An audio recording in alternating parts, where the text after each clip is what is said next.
Hello friends, आप सभी का स्वागत है आपका अपना परिवार आरपी करियर क्लासेस में। तो दोस्तों, आज हम पूरा रिवीजन करने वाले हैं। पूरे के पूरे खोटा का सिलेबस जितने भी हैं उसका सारा रिवीजन एक ही वीडियो में आपको देखने को मिलेगा। ये बहुत ही मेहनत से तैयार किया गया नोट्स है। तो यदि आपको ये नोट्स पाना है तो डिस्क्रिप्शन में मेरा नंबर दिया हुआ है, ग्रुप में जोड़ें या फिर application RP career classes join करें। वहाँ पर आपको निःशुल्क रूप में ये मिल जाएगा। ठीक है, फ्री में ये डाउनलोड कर सकते हैं। ये नोट्स हैंड राइटिंग नोट्स है। चलिए, सबसे पहले हम यहाँ पढ़ेंगे सभी कवियों के बारे में। किनके बारे में? सभी कवि किनके बारे में पढ़ना है, फिर चैप्टर कौन कौन सा है, उनके लेखक कौन कौन से हैं। ठीक है, तो ये वीडियो लंबा होने वाला है और लास्ट तक देखना है। और एग्जाम से जाने से पहले कम से कम 1 से 2 बार ये वीडियो जरूर देख के जाना है। इससे बहुत सारे प्रश्न कम से कम भी बनेगा तो 50 से 60 प्रश्न इससे रहेंगे। निश्चित तौर पर मैं बता रहा हूँ दोस्तों, 50 से 60 प्रश्न इससे रहने वाले हैं। तो इसको ज़रूर आप 1 बार 2 बार 3 बार जरूर देख करके जाएंगे ताकि आपसे कोई भी क्वेश्चन इससे ना छूटे। ठीक है, पीडीएफ नोट्स पाना चाहते हैं तो हमारा नंबर डिस्क्रिप्शन में है, आप व्हाट्सएप कर दीजिएगा, ग्रुप में हम भेज देंगे। ठीक है, चलिए, पहला आपको पढ़ना है कविता। कविता में पढ़ना क्या है? एक पथिया डोंगल महुआ, जिसके संकलनकर्ता कौन है? संतोष कुमार महतो। प्रकाशक पूछेगा तो रामधन प्रकाशन गंगजोरी बोकारो से हुआ है। फर्स्ट प्रकाशन इनका 1990 में और सेकेंड प्रकाशन 2005 में। ये दोनों चीज़ आपसे पूछ सकता है। भूमिका लेखक कौन है? तो दयानंद बटोही।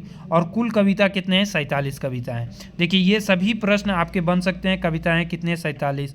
भूमिका लेखक कौन है? दयानंद बटोही। प्रकाशन वर्ष 1990, 2005, सभी VVI में आते हैं ये सब क्वेश्चन। निश्चित तौर पर इनमें से 1 या 2 क्वेश्चन रहेगा ही रहेगा। कितने कविताएं? 47 है। संतोष कुमार महतो इसके संकलन करता है। रामधन प्रकाशन गंगजोरी से इनका प्रकाशन हुआ है। गंगजोरी बोकारो में संतोष कुमार महतो का जन्म स्थान भी है, ये भी ध्यान रखेंगे। तो इतने प्रश्न इससे बन गए। अब देखिए, यहाँ पर दिया हुआ है कि इनमें पढ़ना है हमें 10 कविता। 10 को कौन कौन लिखे हैं, और ये तो हम रिवीजन में तो रटाया सा आधा अभी तक आपको हो गया होगा। हम क्या है? हमनी सब एक। ये श्रीनिवास पांडुरी जी का लिखा गया है। 20 दिसंबर 2020 को इनका जन्म होता है। और निधन यदि पूछा जाए तो पांडुरी जी का निधन आपका सितंबर में होता है। ठीक है, 7 अक्टूबर को होता है। कब होता है? 7 अक्टूबर को पांडुरी जी का निधन होता है। बरवड्डा धनबाद से रहने वाले हैं। ऐसे इनके बारे में हम आगे पढ़ेंगे विशेष। आगू करब आपन दे सुकुमार जी लिखे हैं, हम इधर लिख दिए जन्म भी। ये 56 हो जाएगा, 1958 नहीं, 1956 में, 2 नवंबर 1956 में। जय जवान जय किसान महेश गोलावार जी लिखे हैं। महेश गोलवार जी क्या बोलेगा तो जन्म कहाँ हुआ है? तो महेश गोलवार का जन्म हुआ है गोला रामगढ़ में। ठीक है, आज एक खोटा एके झा, 20 जून 1939 और 2013 में इनका हो गया है निधन। ठीक है, और तबे हम कभी ना एके झा जी का लिखा गया है। महुअक भानिता अतुल चंद मुखर्जी। रूसल भोला संतोष कुमार महतो, जिनका जन्म, जो कि आपका एक पथिया डोंगल महुअक संकलन करता भी है। इनका एक कविता पढ़ना है, रूसल भोला। ठीक है, 2 सितंबर 1930 में इनका जन्म हुआ है। इनका निधन भी हो गया है 2013 ईस्वी में। गंगजोरी बोकारो इनका बता दिए। मेढ़ और मानो शिवनाथ प्रामाणिक जी की रचना है, जिनका जन्म हुआ है 13 जनवरी 1939 को। इनके बारे में भी विशेष हमको आगे पढ़ना है तो हम ज़्यादा चर्चा नहीं करेंगे। देशक जवान विनोद कुमार के द्वारा लिखा गया 18 नवंबर 1961। और खोटा ये विनोद कुमार का सोन माटी भी पढ़ना है तो आगे हम इनके बारे में भी चर्चा करेंगे। ढेसा ढेसी छोड़ पारसनाथ महतो द्वारा लिखा गया है, जिनका जन्म 31 जुलाई 1952 को हुआ है हथवाल और मांझी रांची में। हथवाल और मांझी रांची में ढेसा ढेसी छोड़। ये क्वेश्चन भी पूछेगा कि अंतिम कविता कौन सा है, तो ढेसा ढेसी छोड़। प्रथम कविता कौन है? तो हमनी सब एक। ये सब भी आप याद करते जाएंगे। अब देखिए, दूसरा पढ़ना है आपको शिष्ट गीत। क्या पढ़ना है? शिष्ट गीत पढ़ना है। तो शिष्ट गीत में क्या पढ़ना है? सोहान लागेरे। ठीक है, सोहान लागेरे लेखक कौन है? दिनेश दिनमणि जी। संकलन करता शेखर सरेंदु। प्रकाशन वर्ष पूछेगा, पहला 2006 में और दूसरा का 2019 में। दिनेश दिनमणि जी का जन्म 13 सितंबर 1969 को हुआ है। अब दिनेश दिनमणि जी के बारे में याद रखेंगे कि दिनेश दिनमणि जी का आपका एक शिष्ट गीत पढ़ना है और 2 लोक कथा पढ़ना है। ठीक है, तो याद करते जाएंगे। 12 डी बोकारो दिनेश दिनमणि भी है और 12 डी बोकारो अंबुज कुमार अंबुज, दोनों भाई है। ठीक है। तो इतना प्रश्न यहाँ से बन जाएंगे। आप नोट नहीं करेंगे तो आप इसको स्क्रीनशॉट वीडियो रोक करके लेते जाएं ताकि आप इसको नोट्स बना सकें। मांदर बाजरे बांसी बाजरे किनके द्वारा लिखा गया? सुकुमार जी। सुकुमार जी कहाँ के रहने वाले हैं? भेंडरा बोकारो। बोने पाकले सैयाकोट दिनेश दिनमणि बोले बाराडी बोकारो। सोहान लागेरे शांति भारत, ठीक है, शांति भारत कहाँ के रहने वाले हैं? तो चौफान बोकारो, ठीक है। 6 अप्रैल 1965 का इनका जन्म हुआ, 6 अप्रैल 1965। इनके बारे में भी हम आगे पढ़ेंगे। कते सुंदर छोटा नागपुर दीपक सवाल, दीपक सवाल के बारे में भी आगे पढ़ेंगे। सबके बारे में हमें आगे पढ़ना है। 11 सितंबर 1983 को इनका जन्म हुआ है दीपक सवाल का, और सवाल इनका उपनाम है, ठीक है। खैरा चातर कसमार बोकारो में इनका जन्म हुआ है। हमार भारत महान अंबुज कुमार अंबुज 15 सितंबर 1967 का इनका जन्म हुआ है। अभी बताया किनका ये भाई हैं? तो दिनमणि जी के भाई हैं ये, बाराडी बोकारो, इनका भी जन्म हुआ है। किनका? अंबुज कुमार अंबुज का। मिल के रहा प्रदीप कुमार दीपक, है ना, दीपक इनका उपनाम है। 24 जनवरी 1964 को इनका जन्म होता है, ठीक है। सांझे यहाँ से झींगा फूल महेंद्र नाथ गोस्वामी लिखे हैं। 3 अप्रैल 1955 को इनका जन्म होता है। महेंद्र नाथ गोस्वामी डुमरी गिरिडीह के रहने वाले हैं। महेंद्र नाथ गोस्वामी का नाम आएगा तो वो कहाँ के रहने वाले हैं? डुमरी गिरिडीह के रहने वाले हैं। गिरिडीह के और कौन है? गिरिडीह का भी, जिनके बारे में हमको आगे पढ़ना है ना, व्याकुल जी के बारे में, ठीक है। गिरिडीह वो भी रहने वाले हैं। बोन रक्षा जीवन रक्षा अनीता कुमारी, इनके बारे में विशेष कुछ तो दिया हुआ नहीं है अनीता कुमारी के बारे में। ऐसे ये बोन रक्षा जीवन रक्षा ये याद रखिएगा। सेवांतिक बावड़ी मेला सुभद्रा कुमारी 9 फरवरी 1978, और ये वेस्ट बंगाल पुरुलिया इनका जन्म स्थान है।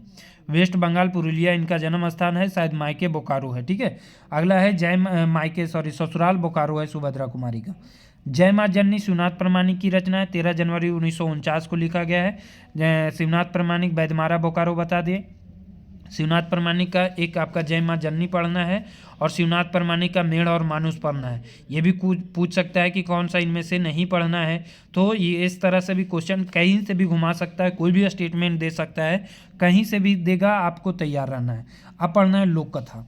लोक कथा में पढ़ना है 10 लोक कथा। तो लोक कथा के संपादक ए.के. झा हैं, 1939 से 2013। एक क्वेश्चन ये भी कई बार आपको ध्यान में रखना है कि लोक साहित्य का प्रकाशक, खोटा लोक साहित्य का प्रकाशक तो कौन है? झारखंड जनजातीय कल्याण शोध संस्थान रांची, ठीक है। खोटा लोक साहित्य प्रकाशक कौन है? तो झारखंड जनजातीय कल्याण शोध संस्थान रांची है।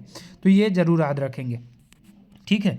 अब लोक कथा के बारे में भी हम आगे डिटेल पढ़ेंगे, बस यहाँ रिवीजन फटाफट करते जा रहे हैं कि लिखे कौन है। लिखे कौन है? बार बार हम जन्म स्थान और जन्म की चर्चा कर रहे हैं ताकि आपको याद हो जाए। शांति भारत चौफान बोकारो, शांति भारत के साथ ही याद आ जाना चाहिए चौफान बोकारो। धनक ददनी और 7 भाई 1 बहन लिखे हैं शांति भारत, 6 अप्रैल 1965। एक शिष्ट गीत भी पढ़ना है शांति भारत का, सुहान लागे रे, चौफान बोकारो, 6 अप्रैल 1965। बाकी इनके बारे में हम आगे डिटेल पढ़ेंगे। अगला है बूढ़ा बूढ़ी और ओकर सात पीठा, दिनेश कुमार दिनमणि जी, 13 सितंबर 1969 को। गुदू पुचू रानी और कौआ, बंसीलाल बंसी 11 मार्च 1954 इनका जन्म हुआ है। बंसीलाल बंसी का जन्म कहाँ हुआ है? तो आपका चौफान बोकारो, जहाँ शांति भारत है, चौफान बोकारो, और बंसीलाल बंसी भी चौफान बोकारो। ग्वाल परब ए.के. झा, दुहौ बिहाग दीर्घती ए.के. झा, और लुरगर बेटी छुआ ए.के. झा। तो इस तरह से 3 गो याद रखिएगा ए.के. झा के नाम से एक साथ, गोहाल परब, दुबिहाग दुर्गति, लुरगर बेटी छुआ। और इनके बारे में विशेष तो आगे पढ़ना ही है। दिनेश कुमार दिनमणि जी के बारे में अभी 2 बताए, खूटा भीतर चिया गोटा, और एक अभी ऊपर बताए कौन? बूढ़ा बूढ़ी और सात पीठा, ये भी दिनेश कुमार दिनमणि। और आपका लास्ट जो पढ़ना है खूटा भीतर चिया गोटा, ये भी दिनेश कुमार दिनमणि का। लुरगर बेटी छुआ ए.के. झा बता दिए। केतकी फूल सावित्री देवी, जो कि चित्रा जी के जो है पत्नी है, चित्रा जी के। 13 मई 1952 के इनका जन्म हुआ है सावित्री देवी को। ये धनबाद बलियापुर के रहने वाली थी, तो ये याद रखेंगे। अरविंद कुमार बूढ़ी और ओकर नाती अरविंद कुमार, 8 मार्च 1983 इनका जन्म हुआ है तिरला बोकारो में। तिरला बोकारो में इनका जन्म हुआ है, ठीक है। अब देखिए यहाँ से आगे बढ़ते हैं। चित्रंजन महतो चित्रा, जो कि हमको पढ़ना है खोटा में, जो गद्य भाग पढ़ना है, तो छाहर का 3-4 चैप्टर पढ़ना है। कौन कौन? छाहर, बोनेक लोर, हम जियब कैसे, नावा छोटा जमींदार, ठीक है।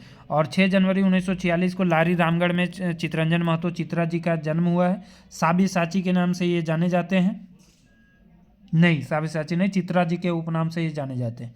मंतव्य गिरधारी गोस्वामी आकाशखुटी के द्वारा लिखा गया है। एक बात जो है छाहर में गोविंद महतो जंगली लिखे हैं।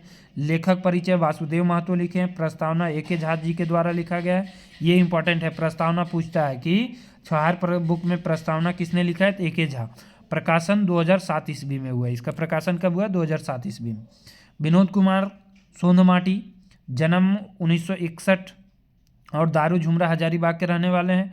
प्रकाशन 1990 और 2017, यानी पहला प्रकाशन 1990 और 2017। किसका पहला प्रकाशन के बारे में चर्चा किया जा रहा है? तो सोंधमाटी का, ठीक है। और सोंधमाटी का कौन कौन सा कहानी पढ़ना है? तो उबार, जिंदगी की डुआनी, ओ दीदार हुब, ये चारों को रट लेना है। चारों में से कन्फ्यूज नहीं करना है। चारों में से एक दूसरा ऑप्शन देगा तो गलत करके आ सकते हैं कि कौन सा सोंधमाटी का है, कौन सा छुहार का, ठीक है। अब बी.एन. ओहदार का 2 आपको पढ़ना है। निबंध 2 सितंबर 1952 को चेटर रामगढ़ में जन्म हुआ। डिटेल हम आगे अभी हम पढ़ेंगे, ठीक है। अब देखिए सबसे इंपॉर्टेंट यहाँ से शुरू होने जा रहा है जीवनी। जीवनी हमें 7 कवियों का जो है, खोटा कवि का 7 का दे रखा है जीवनी पढ़ने के लिए। पहला पढ़ना है भुवनेश्वर दत्त शर्मा, व्याकुल जी का, ठीक है। तो व्याकुल जी का आपका पढ़ना है जीवनी। 17 मार्च 1908 को इनका हुआ है जन्म। 17 सितंबर 1984 को हो गया निधन। दोनों 17 मार्च 17 सितंबर है, ठीक है। माथाडी गिरिडीह के ये रहने वाले हैं। बालदेव प्रसाद इनके पिता का नाम और शांति देवी माता का नाम। माता पिता यहाँ लिखा हुआ है, ठीक है। तो शॉर्टकट में जितना शॉर्टकट हो सका हम बनाए हैं इसमें शॉर्ट नोट्स। और पत्नी का नाम सरस्वती देवी है। तो माता पिता का जरूर नाम याद रखिएगा व्याकुल। व्याकुल से उल्टा याद रखिएगा शांति। शांति माता का नाम है, बालदेव प्रसाद पिता का नाम है। और इनके आजा का नाम पूछता है, पालनकर्ता आजा हैं दादाजी अयोध्या प्रसाद उपाध्याय, है ना। इनका उपनाम है व्याकुल। और राष्ट्रकवि, राष्ट्रकवि किसके द्वारा बोला गया था? तो राम नारायण सिंह के द्वारा, ठीक है। तो इतने पॉइंट इनसे कंप्लीट हो रहे हैं। साथ ही साथ इनकी प्रमुख रचना है प्रताप, वर्तमान, क्रमवीर, लोकमान्य, विश्वामित्र, पंच, जनता, सफर का साथी, छोटा नागपुर, हिंदू, हिंदुस्तान, बालक, जनता और जागृति, कलाम ये व्याकुल और तरान ये व्याकुल। ये 2 रचनाएं ऐसे हैं जो अंग्रेजों द्वारा जलाया भी गया था। ये जरूर याद रखेंगे, ठीक है। तो ये एक बार में तो याद होगा नहीं दोस्तों, ये 2-3 बार जरूर देखिएगा या नोट्स आप बना लीजिए इसे देख देख करके, और इसको 2-3 बार जरूर पढ़िएगा, तभी सभी का सभी याद आएगा। नहीं तो निश्चित तौर पर आपका जो है बहुत ही अच्छा मौका गवा दीजिएगा और ये याद नहीं कर पाइएगा, ठीक है। जीवनी रचयिता, यानी कि व्याकुल जी के जीवनी कौन रचे हैं, यानी जीवनी लिखे हैं परितोष कुमार प्रजापति। ये भी क्वेश्चन पूछ चुका है कि व्याकुल जी का जीवनी जो है किसके द्वारा लिखा गया है? तो परितोष कुमार प्रजापति के द्वारा लिखा गया है, ठीक है। और 1930 में ये हजारीबाग जेल में रामवृक्ष बेनीपुरी से मिले थे। और 1925 में ये गांधी जी से भी मिले थे, ये भी ध्यान रखेंगे। 1925 में ये गांधी जी से भी मिले थे, ये भी ध्यान रखेंगे। साथ ही 1930 में हजारीबाग जेल में बंद थे, वहाँ रामवृक्ष बेनीपुरी से मिले थे। और उनकी लेख जो है कैदी में इनका पत्रिका भी छपा था। किनका पत्रिका छपा था? तो व्याकुल जी का छपा था, ठीक है। नौकरी ये बोकारो स्टील प्लांट में करते थे। और श्रीनिवास पांडुरी सम्मान 1989 में दिया गया था। सबसे इंपॉर्टेंट है श्रीनिवास पांडुरी सम्मान इनको 1989 में दिया गया था, ठीक है। चलिए आगे बढ़ते हैं। आगे क्या है? श्रीनिवास पांडुरी के बारे में पढ़ना है, जो कि खोटा का सबसे बड़ी हस्ती में श्रीनिवास पांडुरी आते हैं। तो श्रीनिवास पांडुरी के बारे में पढ़ना है। क्या पढ़ना है? इनका जन्म कब हुआ है? तो 25 दिसंबर 1920 को। और निधन हो गया 7 अक्टूबर 1986। बरवाडा धनबाद जन्म हुआ है। सब कुछ शॉर्ट में लिखा गया, ठीक है। माता पिता का नाम शालिग्राम पांडुरी, माता का नाम दुखनी देवी, माता का दुखनी देवी और पिता का शालिग्राम पांडुरी। पत्नी मूर्ति देवी हैं। शिक्षा 10वीं तक हुआ। 1939 में ये शिक्षा 10वीं पास किए थे। ये भी क्वेश्चन पूछा जा सकता है, ठीक है।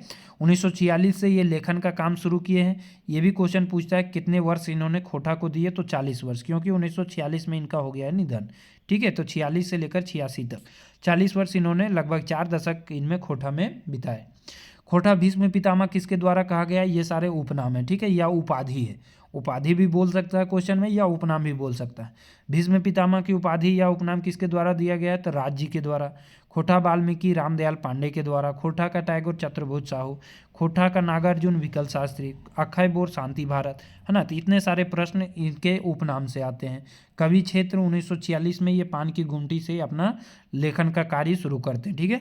इनकी प्रमुख रचनाएं हैं बाल किरण, जो कि कविता संग्रह, मेघदूत, ये काफ़ी बार पूछा गया है। मेघदूत एक अनुवादित है खंड काव्य, राम कथामृत खंड काव्य है, उद्भासल कर नाटक, चाबी काठी नाटक, चाबी काठी तो पढ़ना ही आपको, दिव्य ज्योति कविता संग्रह, तितकी कविता संग्रह, तितकी पत्रिका भी है, कविता संग्रह भी है, लेकिन पत्रिका ये नहीं छापे हैं, ये तितकी कविता संग्रह बनाए, ठीक है।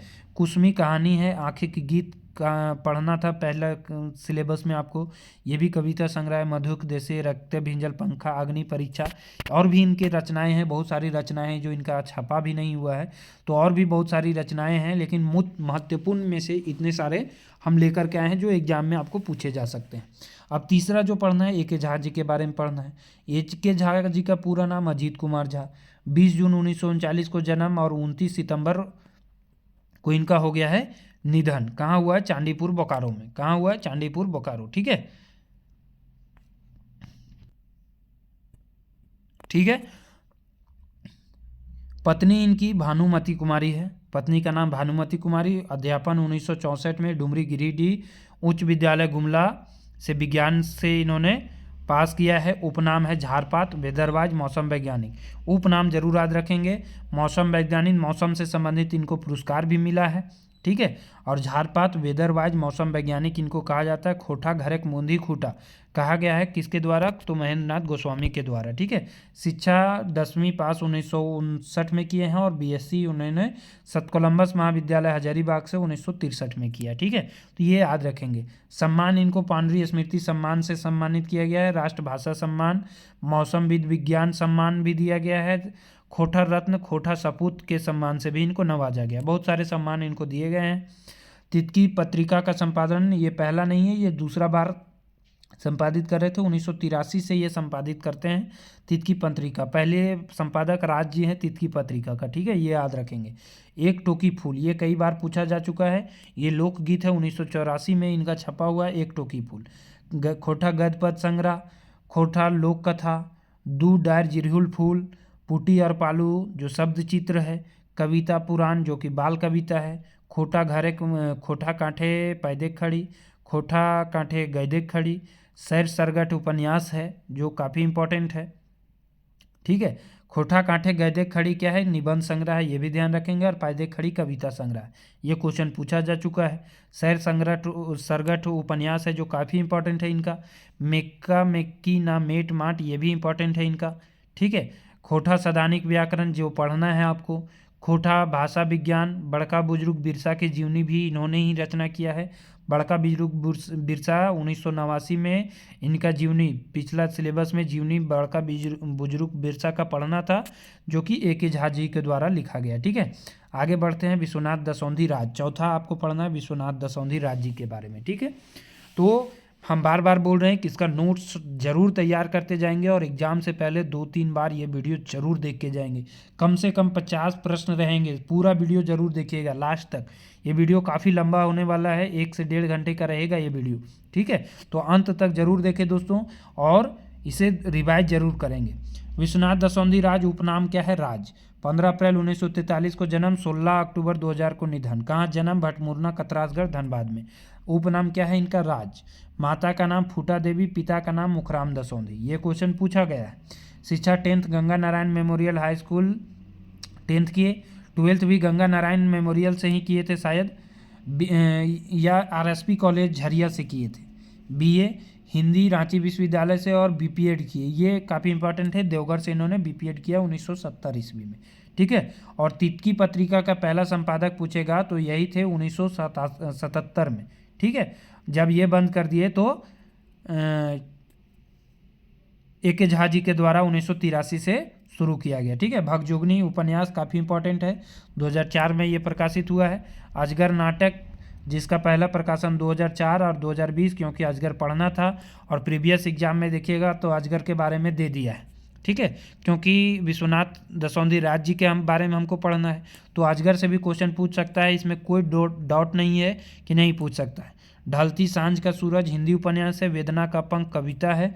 फुटूस और परास कविता संग्रह है। माटिक पुथाइल कहानी है। घूर मुंडरी बेलतर होगा, घूर मुंडरी बेलतर लघु कथा है, काफ़ी फेमस है।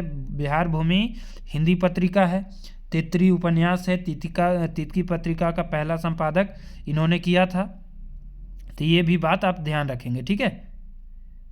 श्रीनिवास पांडुरी सम्मान से इनको सम्मानित किया गया 1992 ईस्वी में, है ना, 1992 ईस्वी में। अगला प्रश्न है विश्वनाथ नागर जी। अगला पढ़ना है नागर जी के बारे में। इनका उपनाम नागर है, पूरा नाम विश्वनाथ रवानी है, ठीक है। मुदा गांव धनबाद में इनका जन्म हुआ है। ये नगर पालिका में पूछा था इनका जन्म कब हुआ, 7 जनवरी 1939 को, ठीक है। अन्य नाम है इनका विश्वनाथ रवानी, मतलब पूरा नाम पूछेगा या अन्य नाम पूछेगा। शिक्षा इंटर पास है ये। इनकी प्रमुख रचना है रांगा लाटी, जो कई बार पूछ चुका है। सुलग साय काव्य खंड है, जो कि कर्ण के जीवन पर आधारित है। ये भी क्वेश्चन पूछता है कि किसके जीवन पर आधारित है कर्ण। कितना खंड है, 11 खंड है। छोटा नागपुर घर भाषा खोरठा हिंदी लेख है। दक्षिणी बिहार की लोक भाषा खोरठा हिंदी लेख है। झींगा फूल नागर जी का गीत संग्रह है, ठीक है। खय्यम तुर मधुर गीत, ये काफ़ी इंपॉर्टेंट है क्योंकि ये रुबाई गजल का खोटा अनुवाद है, खय्यम तुर मधुर गीत। और डिंडल पाता है कविता संग्रह। डिंडल पाता क्या है, कविता संग्रह। तो जितना भी ये है इसको स्क्रीनशॉट कर लें और ज़रूर नोट करें। हर दिन एक बार इसको पेज पलट पलट करके ही देखिएगा तो आपको याद हो जाएगा, सारा का सारा याद हो जाएगा। एक एक दिन आदि रिवाइज कीजिएगा। और क्विक रिवीजन हमारा जो बैच चल रहा है, वो मतलब वीडियो चल रहा है, उसे ज़रूर देखें क्योंकि उसमें कहने का तो 20 क्वेश्चन है लेकिन रिवीजन 50-100 क्वेश्चन का उसमें से, और हर दिन हो जाएगा तो हर दिन से आपको क्या हो जाएगा कि सारा याद हो जाएंगे, ठीक है। शिवनाथ प्रामाणिक के बारे में पढ़ना है। 13 जनवरी 1950 को जन्म बैदमारा बोकारो में, ठीक है। उपनाम है मानिक। शिवनाथ प्रामाणिक का उपनाम मानिक है। माता का नाम तिनकी देवी, ये नगर पालिका में पूछ चुका है। पिता का नाम मुरलीधर प्रामाणिक, ठीक है। इनकी शिक्षा 10वीं 1968 में नौकरी बोकारो स्टील प्लांट कारखाना में ये करते हैं। दामोदरक कोराएं, जो कि खंड काव्य है, पढ़ना था आपको प्रीवियस सिलेबस में, इसलिए ये जरूर याद रखेंगे। किसकी रचना है, शिवनाथ प्रामाणिक की। रूसल पुटुस ये कविता संग्रह है। तातल हेमाल कविता संग्रह। बेलेंद्री गीत है। मच्छगंधा महाकाव्य खंड है, जिसमें कितने खंड है, तो 11 खंड है। मच्छगंधा ये भी क्वेश्चन पूछा जा चुका है। खोटा लोक साहित्य है। और सकरी नदी के कछार, है ना, यात्रा वृत्तांत है। ये भी प्रीवियस सिलेबस में पढ़ना था, ये भी क्वेश्चन पूछा जा चुका है। अभी जो एग्जाम हुआ क्या बोलते हैं उसका, औद्योगिक वाला में, सकरी नदी कछार, ठीक है। यात्रा वृत्तांत किसका लिखा गया है, तो प्रामाणिक जी का लिखा गया है। ये उस समय नहीं होना चाहिए कि सर ये सिलेबस में नहीं था पढ़ना।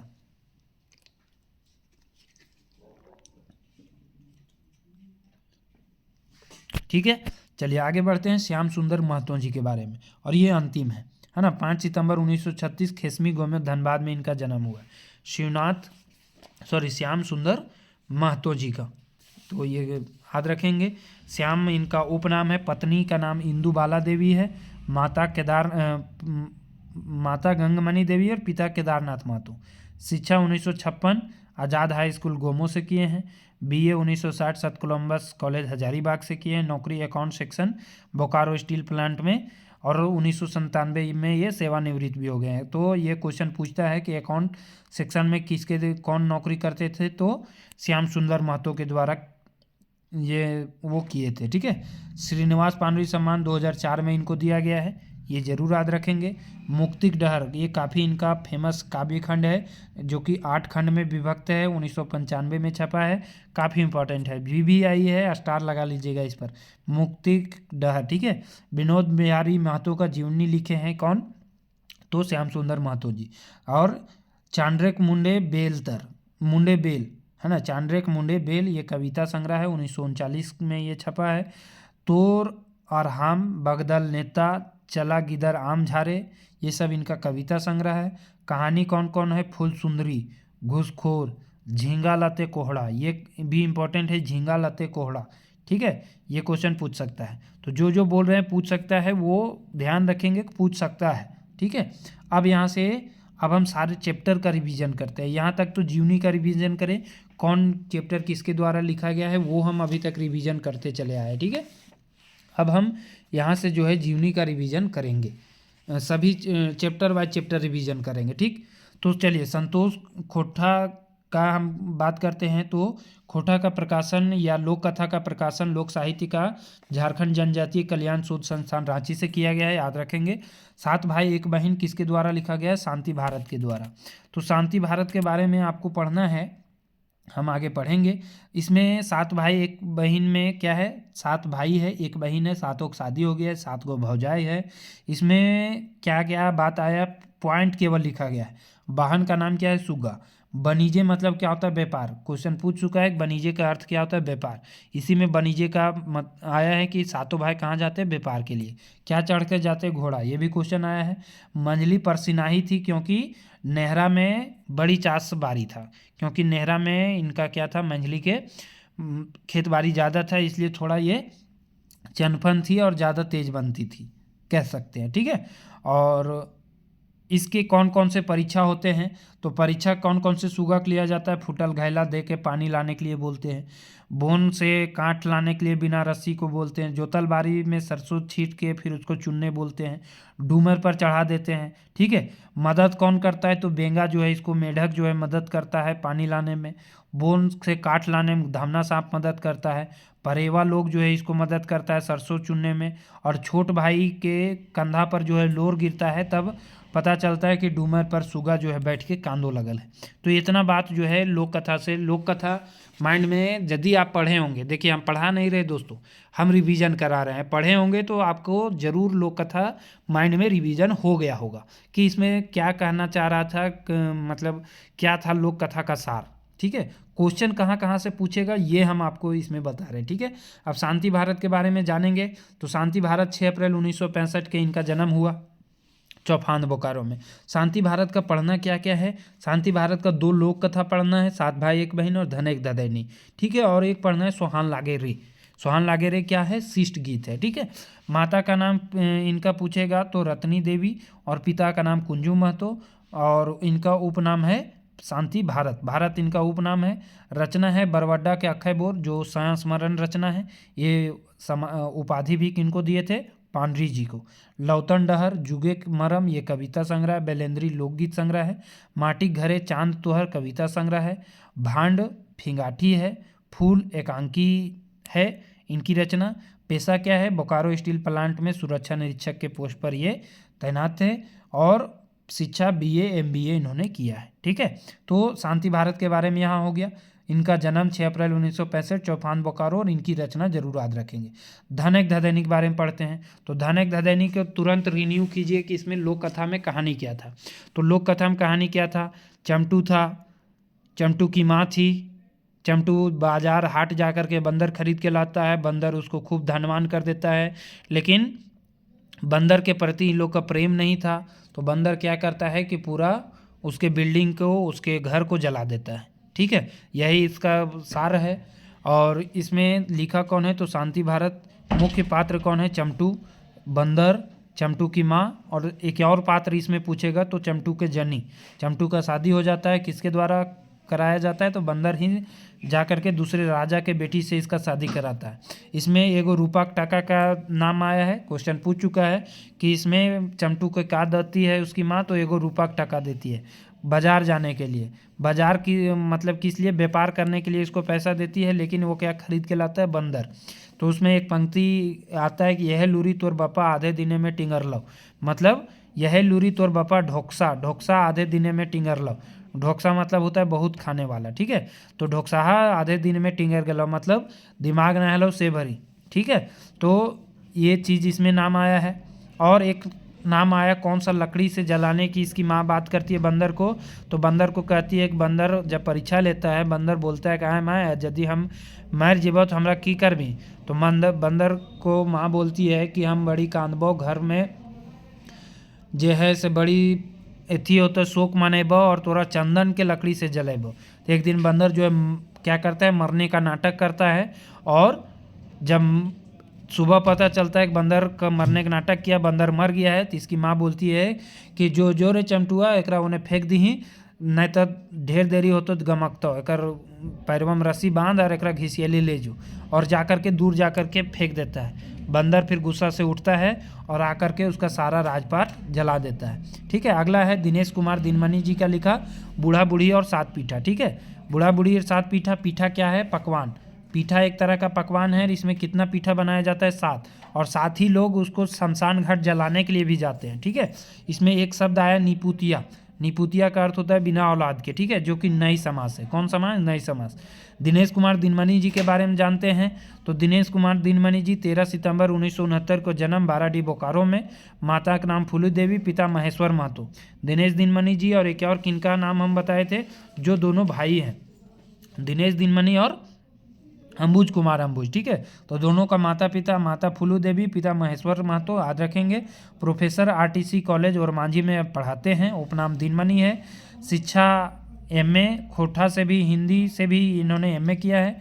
इनका कृति है पत्रिका तितकी और करील के संघीय संपादकीय रहे हैं। ए मानुस कविता संग्रह, इंजीनियरिंग बाटा कविता, और जीत और धर्म करम कहानी है। फूलगोभी की झोर कहानी है। जिंदगी संगी नाटक है।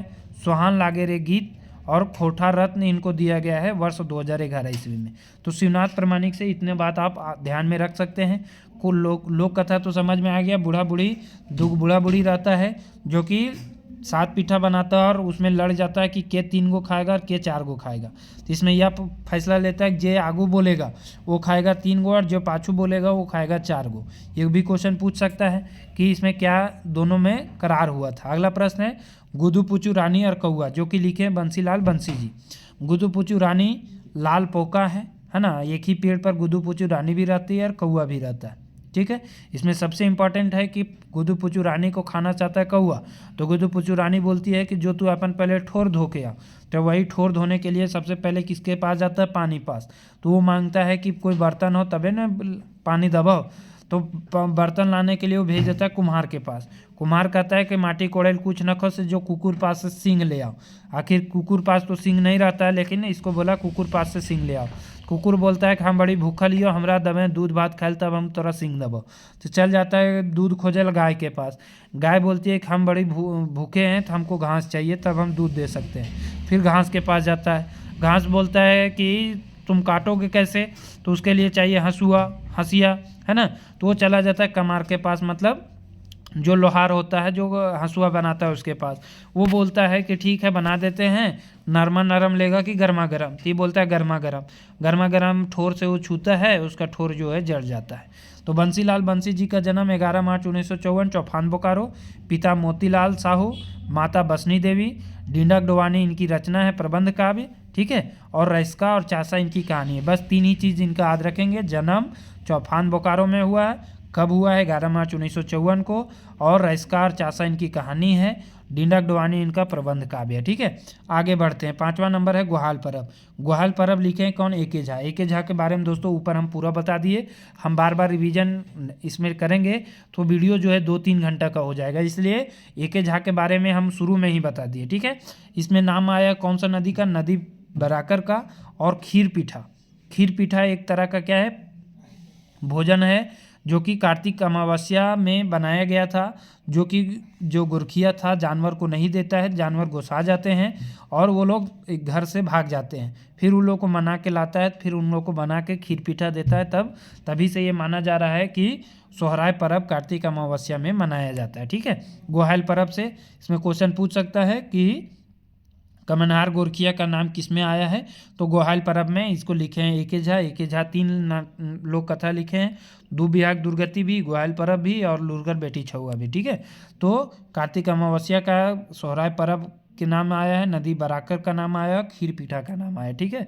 जानवरों को सेवा करता है कमनहार गोरखिया। अगला है बूढ़ी और ओकर नाती। अरविंद कुमार के बारे में यहाँ पढ़ना है। अरविंद कुमार 8 मार्च 1983 तिलरा बोकारो इनका जन्म हुआ है। निरासो देवी माता का नाम। देखिए ये ज़्यादा फेमस हस्ती नहीं है, तो इनके बारे में तो उतना नहीं, कोई दिक्कत नहीं है। खोटा रत्न याद रखिएगा 2008 और जन्म 8 मार्च 1983 तिरला बोकारो, इतना तो जरूर याद रखना होगा, ठीक है। लिखें क्या है? तो बूढ़ी और ओकर नाती। बूढ़ी और ओकर नाती में क्वेश्चन क्या पूछता है? तो बूढ़ी और नाती ओकर नाती की उम्र कितना बरस रहता है? 6-7 बरस। कौन खाना चाहता है ओकर नाती को? तो बाघ, है ना। बाघ किसको मदद करता है? बूढ़ी को मदद करता है गांठ अलगाने में जंगल में। तो कहता है कि हम को बहुत भूख लगा है, सो हम खाएंगे, तोरे खाएंगे। तो वो कहता है कि हमरा नहीं खाए से हम तोरा खाने के लिए बोले कि हम नाती को देंगे। फिर जो है 1-2 सप्ताह बूढ़ी जो है जंगल नहीं जाती है, तो बूढ़ी को लगता है कि बाघ भुला गया होगा, लेकिन बाघ नहीं भूलता है। फिर जाती है तो वो फिर से पकड़ लेता है और कहता है कि नाती के देवे पड़ता है। और नाती को उठा के ले जाता है, नाती को उठा के ले जाता है। तो जब खट्टी सहित उसको जब उठा के ले जाता है तो नाती जो है जंगल में गया और बर गाछ में जा कर के उसका जो लता होता है उसी में लटक जाता है। तो कहाँ लटक जाता है? बर गाछ में लटक जाता है।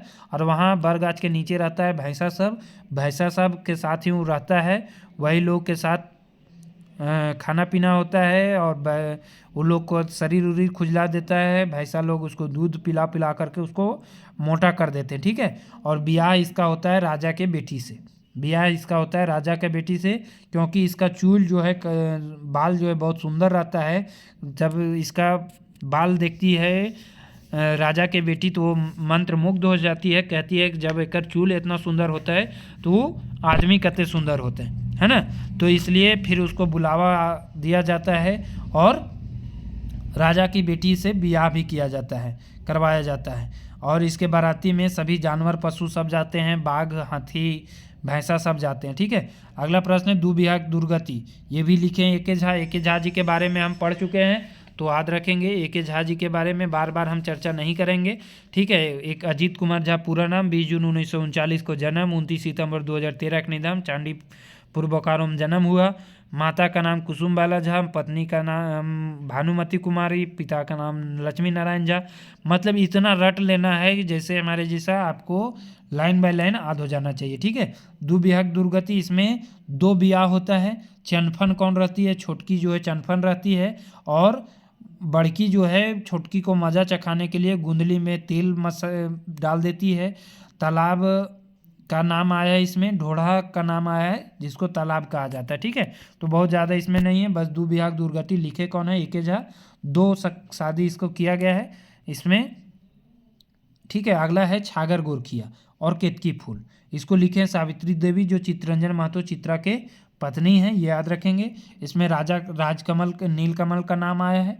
टेपा इसका मुख्य पात्र है जो कि केतकी फूल वो पाता है और गोबर के ढेर पर रख देता है। तो एक दिन जो है वो लेट करता है सो के उठने में, तो कोई फूल को उठा करके जा करके राजा को दे देता है।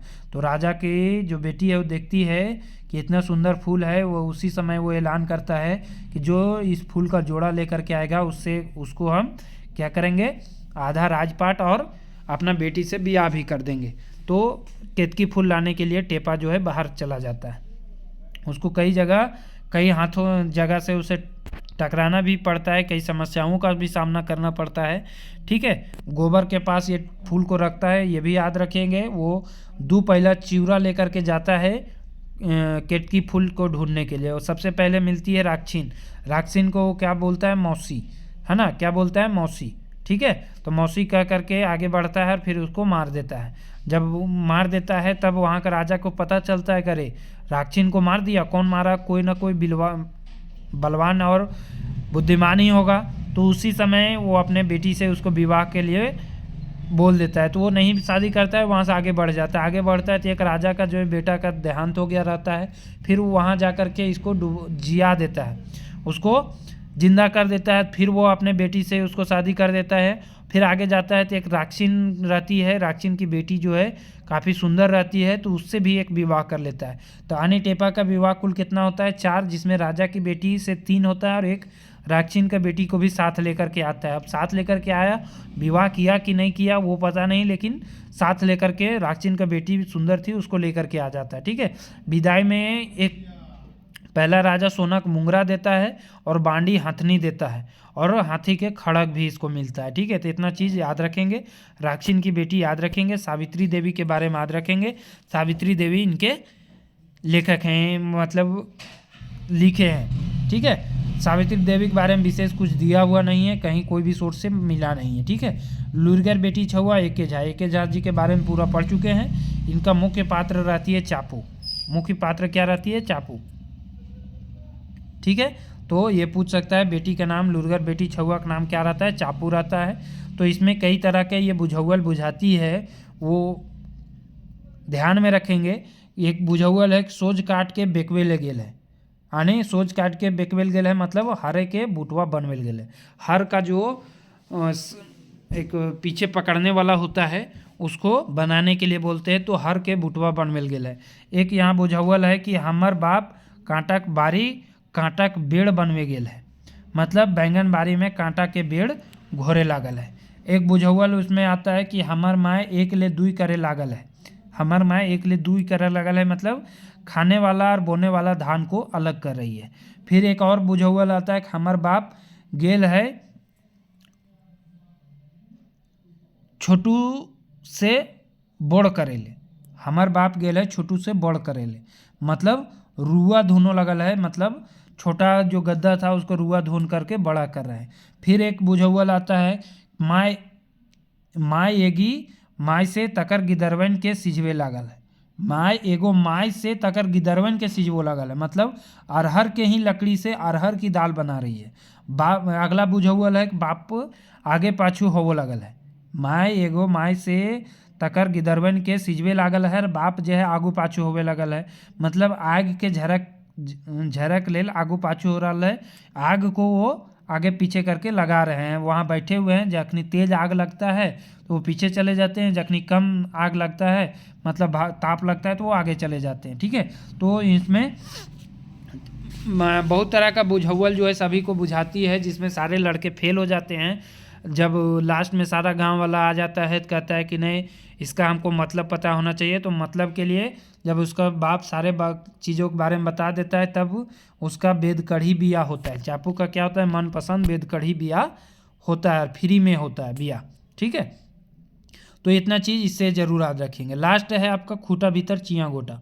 दिनेश कुमार दिनमणि जी का लिखा गया है चियाँ गोटा, है ना। तेतर, चियाँ गोटा का मतलब होता है तेतर। वो खूटा पर बैठ करके वो खा रही थी, जिसके बाद जो है वो कहाँ घुस जाता है, खूटा में घुस जाता है तेतर।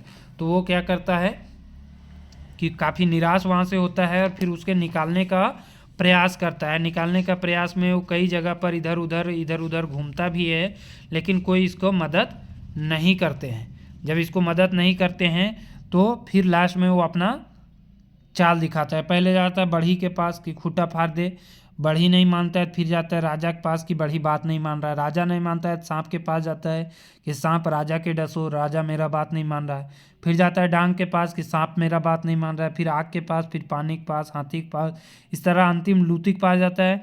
लूती भी इसका बात नहीं मानता है। फिर लूती पर गुस्सा जाता है और कहता है कि हम तोरा खा जाएंगे, ठीक है, हम तुमको खा जाएंगे। तब फिर लूती बात मान लेता है, हाथी के पास जाता है, हाथी बात मानता है पानी के पास। यानी कि ये लास्ट में हार नहीं मानता है और अंतिम में बढ़ी ला करके टांगा से उसको फाड़ता है और तब जा करके वो उससे तेतर निकलता है और वो खाता है। ठीक है, दिनेश कुमार दिनमणि जी के द्वारा लिखा गया है। तो दिनेश कुमार दिनमणि जी के द्वारा ऊपर एक और लिखा गया था, उसमें तो हम पढ़ ही लिए। क्या इनके बारे में पढ़ना है, बूढ़ा बूढ़ी और ओकर साथ पीठा। 13 सितंबर 1969 को जन्म हुआ है, 12D बोकारो में इनका जन्म हुआ है। अब पढ़ना है शिष्ट कहानी में सबसे पहले पढ़ना है क्या, छोहार कहानी। छोहार में 4 चीज़ें पढ़ना है, सोनमाटी में 4 कहानी पढ़ना है। पहले हम छोहार कहानी के बारे में चितरंजन महतो चित्रा जी के बारे में देख लेते हैं। ठीक है, चितरंजन महतो चित्रा जी का जन्म 6 जनवरी 1946 को। जन्म स्थान लारी रामगढ़। माता धनिया देवी, पिता धनेनाथ महतो, उपनाम चित्रा। पहला कविता समर के उस पार। पेशा क्या है, शिक्षक। ठीक है, पेशा क्या है, शिक्षक।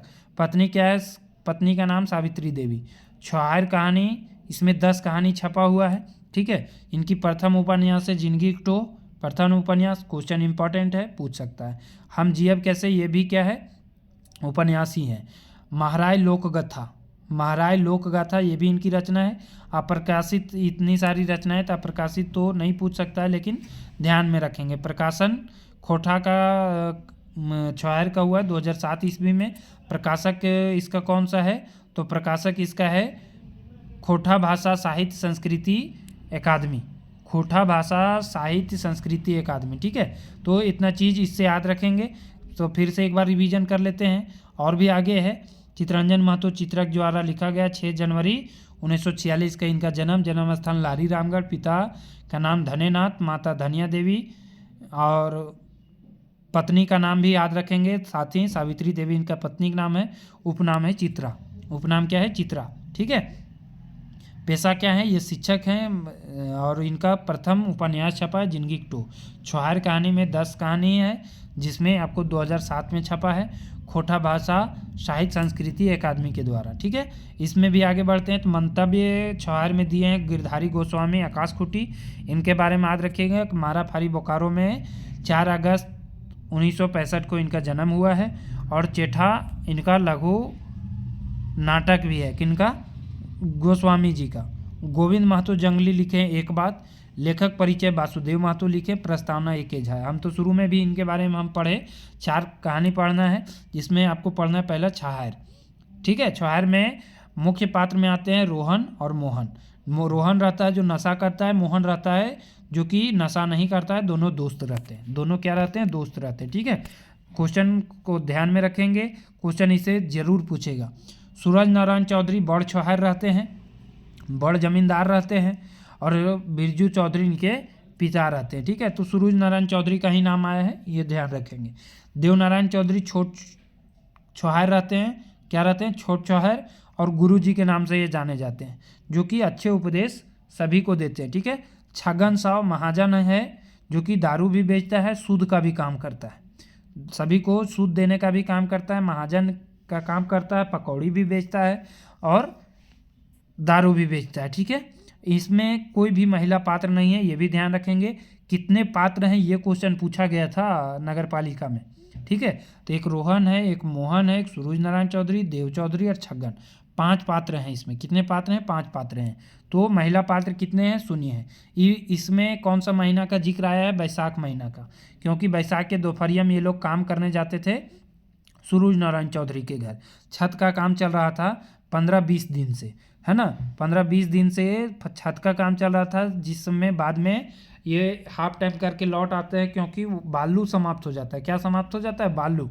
इसलिए ये भी क्वेश्चन पूछा जा चुका है कि क्या समाप्त होता है, जो दोनों दोपहर में आधा काम आधा बेर हम लौट करके आ रहे थे, तो बालू समाप्त हो जाता है। तितर गाछ के नीचे ही लोग सोते हैं। ठीक है, वहीं पर कहानी बात करते हैं। आए रे रोहन, रोहन कहता है आए रे मोहन, तोर से 15-20 बछर पहले जो है रोहन क्या रहता था? चनफन रहता था, मजबूत था। किससे? मोहन से।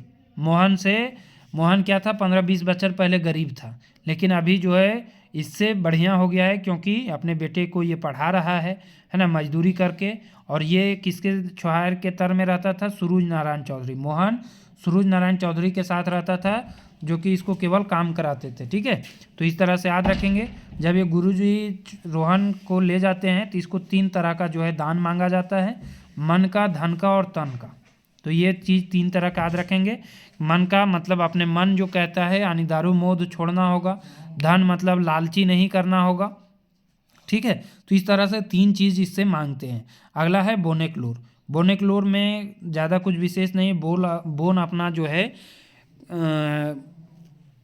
अपना दुख व्यथा सुनाता है कि किस तरह से वो बोन की समाप्ति होते जा रही है। ठीक है, और आम लोगों की लापरवाही से बोन जो है समाप्त होते जा रहा है। सरकार की लापरवाही से, सरकार की गलत नीतियां से, सरकार की कर्मचारियों के व्यवहार से जो है एक दिन जंगल समाप्त होते जा रहा है। गर्मी बढ़ रही है, पानी का जल स्तर जो है क्या होते जा रहा है?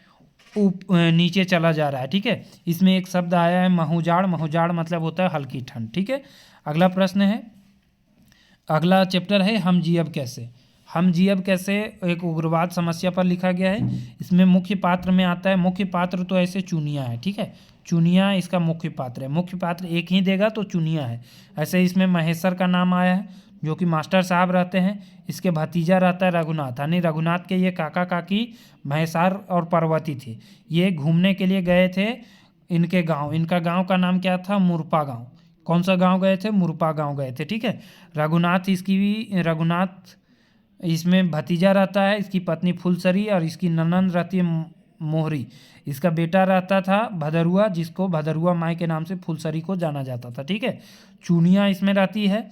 चुनिया जो कर्मी माई के नाम से जानी जाती है। पति का नाम डमरू रहता है, जो कि एमसीसी एवं पुलिस के मुठभेड़ में मारा जाता है। इसकी 3 बच्चे रहते हैं, जिसमें 2 लड़कियां और 1 लड़का रहता है। कोई भी स्कूल नहीं जाता है। ये दारू बेचती है और दतुन उतुन बेच करके अपना खर्च चलाती है। कौन सा गांव का इसमें चर्चा आया है? मुरपा गांव का चर्चा आया है।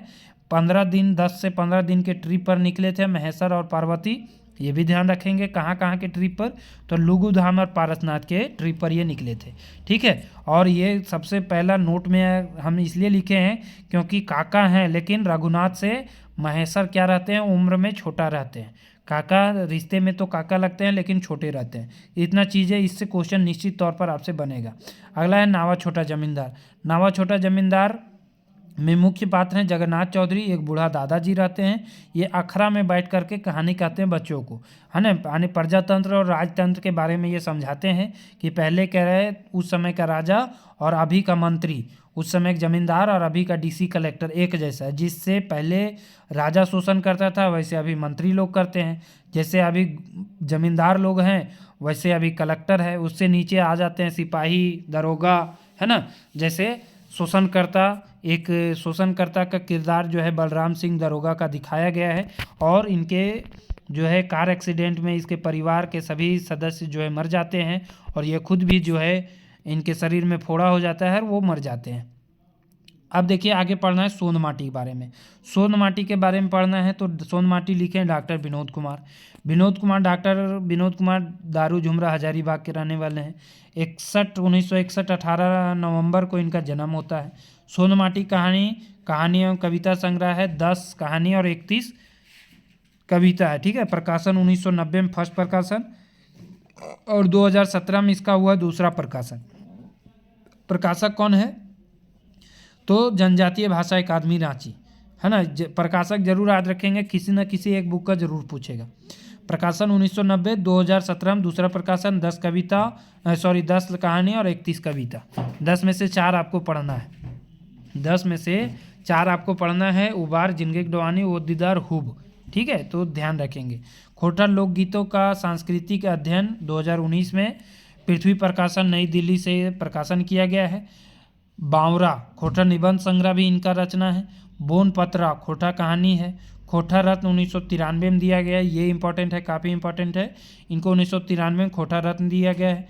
झारखंडी भाषा साहित्य विशेष सम्मान इनको 2019 में। और माता का नाम सुगवंती देवी, पिता मथुरा प्रसाद।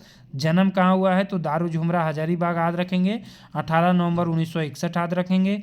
इनके 4 कहानी पढ़ना है, उबार कहानी, जिनगिक डोआनी, ओ दीदार, हुब, ठीक है।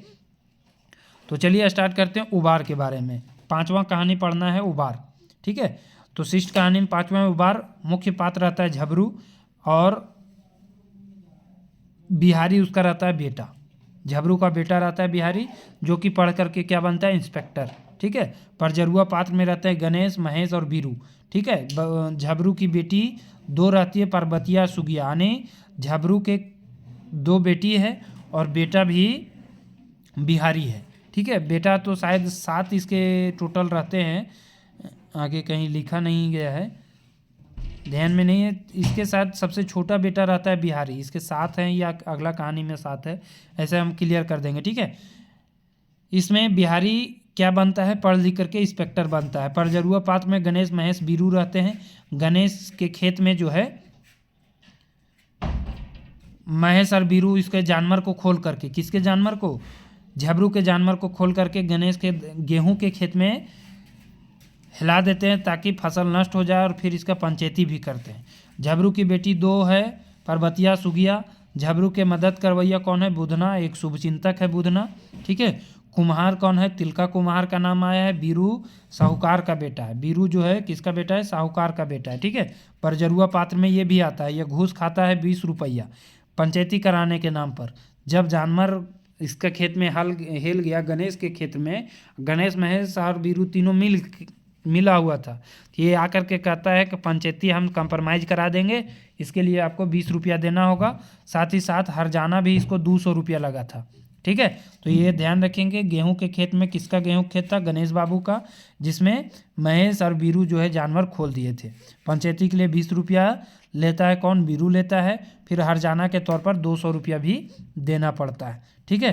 3 साल बाद जो है झबरू मर जाता है, और BA पास करने के 3 महीने के बाद ही बिहारी इंस्पेक्टर बन जाता है, ठीक है, तो इतने प्रश्न इससे बन सकते हैं, इतने प्रश्न दोस्तों इससे बन सकते हैं वार कहानी से। और भी बीच बीच में यदि कोई क्वेश्चन बना दिया तो अलग बात है, लेकिन कहानी तो अभी तक आपको समझ में आ चुका होगा, माइंड में समझ में आ गया होगा यदि आप पढ़े होंगे तो। रिवीजन का मतलब है कि यदि आप फर्स्ट बार में पढ़े होंगे। दूसरा छठा कहानी आपको पढ़ना है जिंदगी की डुआनी। जिंदगी की डुआनी का मतलब होता है जिंदगी का रोना। ठीक है, मुख्य पात्र है जंगली और जंगली की माँ, है ना। जंगली बीए पास करके भी बेरोजगार था, यानी शिक्षित बेरोजगार था। सभी गांव के लोग इसको, बच्चे लोग जो है चिढ़ाते थे, इसका बाल पक गया था और खुद में भी परेशान रहता था क्योंकि नौकरी नहीं लग रहे थे, और जो भी नौकरी लगने के लिए बात करता था उसमें घूस मांगा जाता था और ये नहीं दे पाते थे। इसके 3 भाई थे, 3 में बड़ा भाई था कुलवरी में बड़ा बाबू था। मंझला जो है कंडक्टरी करता था, यानी दलाल था, गाड़ी सवारी गाड़ी वगैरह का दलाल था, कंडक्टरी करता था। और छोटका था कौन, जंगली, है ना। और जंगली की माँ इसको 100 रुपया देती है कि जा बेटा, मरते समय देती है कि लो इससे व्यापार करना। ठीक है, इसका दोस्त रहता है अशोक, जिसके शादी में जाता है तो उसका बड़ा भाई जो है इसको कहता है कि इसको कोई माइनर नहीं है, खाली हाथ आया है। अब देखो जंगली तो गरीब बेचारा था, वो खाली हाथ शादी में जाता है तो उसको इसके शादी में जाकर के बहुत ही बेइज्जती फील होती है। इसका बड़ा भाई जो है इसको जब कह देता है कि कोई माइनर नहीं है इसके अंदर, तो इसको बहुत ही बेइज्जती फील होती है। ठीक है, अगला है ओद दीदा। ओद दीदा है नामाके, इसके मुख्य पात्र में रहती है लेखक स्वयं रहता है और चानू वाली। चानू वाली मम्मा रहती है। चानू वाली इसलिए नाम इसका रख दिया गया है क्योंकि ये चानू हजारीबाग में इनका जन्म हुआ था, जिसका नैहर के नाम से, देखिए गांव में महिलाएं देखे होंगे, जहां इनकी नैहर रहता है मतलब मायके रहता है, उसके नाम से उसे पुकारा जाता है। तो चानू वाली मामा के नाम से जाने जाती है। ये मासूमायत औरत रहती है, रांडी औरत जिसको हम लोग कहते हैं। बेटी इसकी 2 रहती है, जीरवा और रेशमी। बेटा एक रहता है कोल्हा इसका बेटा रहता है। जीरवा और रेशमी इसकी बेटी रहती है। झाड़ू पोछा का काम करती है लेखक के घरे।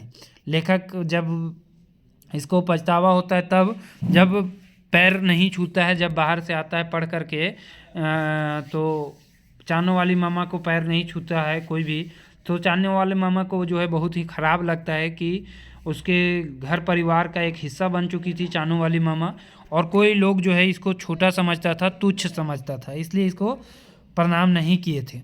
चानू वाली मामा 5 दिन बीमार रहती है और मर जाती है। चानू वाली मामा का पैर कौन नहीं छूता है, तो लेखक। चानू वाली मामा किसको दूध पिला करके पोसती है, तो निर्मल, एक गांव का व्यक्ति रहता है निर्मल, जिसकी माँ जो है मर जाती है या फिर उसको शायद दूध नहीं होता है, तो चानू वाली मामा ही निर्मल को दूध पिला करके उसे बड़ा करती है, पोसती है। ठीक है, इसलिए निर्मल का नाम इसमें आया है। अगला है हुब कहानी। हुब का अर्थ होता है लगन, उत्साह, सामर्थ्य। ठीक है, हुब का मुख्य पात्र है दामोदर, जो कि इनके पिता हैं गुरदयाल राम। ये गुनेसर के यहाँ काम करते थे। गुनेसर बड़ा जमींदार, बड़ा किसान था, इनके यहाँ ये काम करते हैं। जब ये मर जाते हैं तो दामोदर को ये काम करने के लिए बुलाते हैं। दामोदर पढ़ना चाहता है, लेकिन जो है ये चाहते हैं कि ये पढ़ लिख करके क्या करेगा। गुनेसर बाबू सोचते हैं कि ये पढ़ लिख के क्या करेगा, क्योंकि ये कौन सी जनजाति से रहते हैं, भूइयाँ जन समाज से रहते हैं, तो इनको लगता है कि ये क्या पढ़ेगा। गुरदयाल राम गुनेसर बाबू घर काम करो हल थी। इनके 7 पुत्र थे। अच्छा, इनके 7 पुत्र थे, है ना। बिहारी का हमें ध्यान में आ रहा था, बिहारी के नहीं, बल्कि जो मुख्य पात्र दामोदर था, दामोदर के 7 भाई थे, जिनमें दामोदर जो है छोटा था। दामोदर की मजदूरी रोज़ाना 10 रुपया मिलता था। ये भी उन्हीं के यहाँ ज़मींदार के यहाँ काम करने जाते थे, लेकिन फिर जो है ये पढ़ने के लिए हजारीबाग चले जाते हैं। इनको छात्रवृत्ति 7वीं से 10वीं तक मिलता था। बीए इन्होंने पास किया और ये इंस्पेक्टर बन जाते हैं, दरोगा बन जाते हैं। और फिर जो है धनबाद में इनकी पोस्टिंग होती है। कहाँ पोस्टिंग होती है? धनबाद में। और जब धनबाद में ही पोस्टिंग के दौरान ही गुनेसर बाबू गंगा सागर की यात्रा पर जाते हैं। तो गंगा सागर की यात्रा से लौटते समय ही इनकी माता का काफ़ी जो है तबीयत ख़राब हो जाता है, तो वो धनबाद में डॉक्टर के पास दिखाने के लिए जाते हैं। वहीं मुलाकात फिर होता है किससे? दामोदर से। दामोदर उनको पहचान लेता है और इज्जत के साथ फिर उनको वहाँ रखता है, सारा काम करने में मदद भी करता है, अपना डेरा में भी वो गणेश्वर बाबू धनबाद में 10 दिन रुके थे, जिसमें 4 या 5 दिन भर्ती रहे थे और बाकी उसके डेरा में ही रुके थे। किसके? दामोदर के डेरा में ही रुके थे। तो ये याद रखेंगे, दामोदर पढ़कर दरोगा बनता है। भूइयाँ जाति का दामोदर रहता है। दामोदर माँ को मरने के बाद धनबाद में रहने लगता है। दामोदर की माँ मर जाती है, उसके बाद ये धनबाद में रहता है नौकरी होने के बाद। ठीक है। डॉक्टर इसमें 5,000 रुपया मांगा था, तो उसमें जो है मदद करता है रुपया पैसा में भी कौन? तो दामोदर। ठीक है। अब देखिए चाबी काठी नाटक आपको पढ़ना है। चाबी काठी नाटक में है श्रीनिवास पांडुरी लेखक। श्रीनिवास पांडुरी के बारे में हम पूरा पढ़ चुके हैं। ठीक है। तो हम इनके बारे में फिर दोबारा तो हम नहीं पढ़ेंगे। ऐसे इसमें दिया हुआ है। एकांकी नाटक है। दृश्य कितने हैं? 20। रचना काल 1970 से 80 के दशक में रचना हुआ है। ठीक है। और प्रकाशन हुआ है 2006 में, यानी इनके मरने के 20 साल बाद। ये भी क्वेश्चन पूछता है कितने साल बाद? 20 साल बाद। 21वीं पुण्यतिथि को प्रकाशन किया गया था। प्रकाशक कौन है? बालीडी खोटा कमेटी बोकारो। ठीक है। भूमिका लेखक गिरधारी महतो गोस्वामी आकाशकुटी। 2 शब्द अर्जुन पांडुरी लिखे हैं, उद्गार रामलीला रवानी। संपादन सहयोगी श्याम सुंदर महतो केवट रवि है। ये इतना परिचय हो गया एक सोंधमाटी का। कितने हैं? 20 दृश्य हैं। और पात्र हम नीचे देखेंगे। संपादक सहयोगी है केवट रवि, श्याम सुंदर केवट रवि। ठीक है। 2 शब्द अर्जुन पांडुरी जी, जो कि पांडुरी जी के बेटे हैं। अर्जुन पांडुरी जी 2 शब्द लिखे हैं। 20 दृश्य है, एकांकी नाटक है, मतलब इसमें अंक 1 ही है। रचना काल 70-80 में हुआ था, लेकिन छपा 2006 में 21वीं पुण्यतिथि पर। ये याद रखेंगे। अब देखिए पात्र में देखिए इसमें थोड़ा कन्फ्यूजन है। जब ऊपर देखिएगा तो 14 पात्र का जिक्र है, लेकिन जब आप पढ़िएगा तो 16 पात्र का जिक्र आ जाता है। तो पात्र में याद रखेंगे महिला पात्र है 5 और पुरुष पात्र में 14 भी 16 भी। जैसा ऑप्शन आएगा उसके अकॉर्डिंग करना है। ठीक है। लगेगा। ठीक है। तो इसमें पात्र कौन कौन से आते हैं? जैसे इसमें से दिया था कि इसमें से दलाल औरत कौन सी रहती है, तो कर्मी रहती है दलाल औरत। सुहांगी तो पता ही, उनकी माँ रहती है। और दमयंती रहती है एक शिक्षित युवती, है ना, शिक्षित औरत रहती है दमयंती। दलाल औरत रहती है कर्मी। ठीक है। तो दोनों नाम भी आई है, दोनों जरूर याद रखेंगे। चुटरी माई का नाम आया है। हाँ, तो ये तो ऐसे ही याद रहेगा। ये याद है। कर्मी, दलाल औरत, दमयंती शिक्षित युवती और समरी रहती है ग्रामीण, जो कि शंभू इसको मदद करता है। मुख्य पात्र में एक क्रांतिकारी युवक रहता है शंभू। ठीक है। कालू राम रहता है उसका साहूकार या जमींदार। बाबा रहते हैं गांव का बूढ़ा, तो ये तो नहीं पूछेगा। नाती भी नहीं पूछेगा। राघो भी पूछ सकता है, राघो और रतिराम। राघो, र से रतिराम शहरी युवक रहते हैं ये दोनों। संतू और सिंह जी रहते हैं इनके लठैत। कालू राम के लठैत रहता है संतू और सिंह जी। क्वेश्चन पूछा है कि इनमें से लठैत कौन है, तो संतू और सिंह जी लठैत रहते हैं। और एक फकीरा रहता है जो कालू राम का मुंशी रहता है। क्वेश्चन ये भी इंपॉर्टेंट है, भी आई है कि कालू राम का मुंशी कौन है, तो फकीरा रहता है। और लठैत कौन रहते हैं, तो संतू और सिंह जी। शहरी युवक में राघो रतिराम रहते हैं। जादू रहता है जो कि एक ग्रामीण रहता है। और मोती रहता है जो कि चुटरा बाप विदूषक रहता है। खेपा एक ग्रामीण रहता है। रोहन कालू राम का बेटा रहता है। रोहन कौन रहता है? कालू राम का बेटा, जो कि साथ नहीं देता है। इसमें 2 नाम अलग से आया है। 2 नाम आया है, एक धनी राम का भी नाम आया है। ठीक है। एक धनी राम और एक मंगला, है ना। इसका नाम 15वां दृश्य में और मंगला का नाम 13वां दृश्य में। दृश्य भी कोई क्वेश्चन में दृश्य भी पूछ सकता है। जैसे पहला दृश्य में किसका प्रवेश होता है, तो केवल शंभू का, है ना, शंभू का प्रवेश होता है। ठीक है। ये BA पास था शंभू। सेकेंड दृश्य में शंभू और उसकी माँ सोहांगी का। बाबा और नाती का 3रा दृश्य में। राघो और रतिराम का 5वां दृश्य में। चुटरा और चुटरी माई का वार्तालाप है 9वां दृश्य में। ठीक है। धनी राम रहता है MLA का चुनाव लड़ता है, यह है 15वां दृश्य में। और ये जो कालू राम रहता है मुखिया के चुनाव के लिए, ये नामांकन कराता है। ठीक है। कालू राम मुखिया के चुनाव के लिए, धनी राम MLA के चुनाव के लिए। चंदा इसको मांगने के लिए जाता है शंभू, तो देता है 10 रुपया। और काटा कितना जाता है? 500 रुपया। ठीक है। ये 17वां दृश्य में शंभू का केवल भाषण है। 17वां दृश्य में शंभू का केवल भाषण है। इसमें एक पंक्ति आया है, सांपेक विष झरे किंतु गरीबी विष झरले ना झरे, हैं ये जुआन के असमय बूढ़ा कर दो है। ये गरीबी जो है होता है जवान के असमय बूढ़ा कर देता है, ये किसका कथन है? तो शंभू का कथन है। ठीक है, रतिराम शंभू को 200 रुपया देता है। जब ये धनबाद जाता है, जब ये 5 आना या 4 आना मांगता है कि हमें भूख लगी है, हमें भोजन चेक करने के लिए दो, तो कहता है धनबाद के आदमी सब कुड़िया ही रहता है। ठीक है, तो उसी समय 200 रुपया देता है कि तुम पढ़े लिखे हो तो चलो हमारे साथ नौकरी करना। ठीक है, शंभू का चरित्र झारखंड के किस नेता से मिलता है? विनोद बिहारी महतो से। ठीक है, कर्ज लेता है कौन कौन? तो मंगला, सोमरी और श्रीपति। ये कर्ज कालू राम से लेते हैं और कालू राम इनको सताता है ना। श्रीपति भतीजा के ब्याह में कर्ज लेता है और कालू राम इनको सताता है। सोमरी क्या रहती है? एक मौसमायत औरत रहती है। ठीक है, और मंगला जो रहता है 500 रुपया कालू राम को दे दिया भी रहता है, सारा सूद मूद सब जोड़ के दे भी दिया रहता है, फिर भी कहता है कि एगो खस्सी दबी तब तोर नाम जो है डायरी से कटता हो नहीं तो नहीं कटता। ठीक है, तो इतना चीज़ जो है खोटा नाटक से याद रखेंगे। मुख्य रूप से पात्र कौन कौन से हैं ये जरूर याद रखेंगे। बीच में क्या क्या चर्चा आया है, हम कोशिश किए हैं कि इससे एक भी क्वेश्चन ना छूटे। अब यहाँ आया खोटा निबंध आपको पढ़ना है। ठीक है, तो खोटा निबंध किसका पढ़ना है? BN ओहदार का। किसका पढ़ना है दोस्तों? BN ओहदार का। तो BN Ohdar, doctor BN Ohdar का पूरा नाम भोगनाथ ओहदार। जन्म 2 सितंबर 1952, चेटर रामगढ़। माता का नाम रूपा देवी और पिता माघो ओहदार। इनको सब्यसाची के नाम से जाना जाता है, सब्यसाची। 2 निबंध इनका पढ़ना है करम और सरहुल से रिलेटेड। खोटा निबंध 1990 पहला प्रकाशन, दूसरा 2017 में। जनजातीय भाषा अकादमी, उस समय का बिहार, अभी तो रांची हो गया। अनुदितांजलि इनकी अनुवादित रचना है जो कि दुष्यंत कुमार और बहादुर शाह जफर का गजल अनुवाद है। ठीक है, तो इतना चीज़ें इनसे याद रखेंगे। किनसे? खोटा निबंध से। भोगनाथ ओहदार पूरा नाम 1952, चेटर रामगढ़ में जन्म 2 सितंबर को।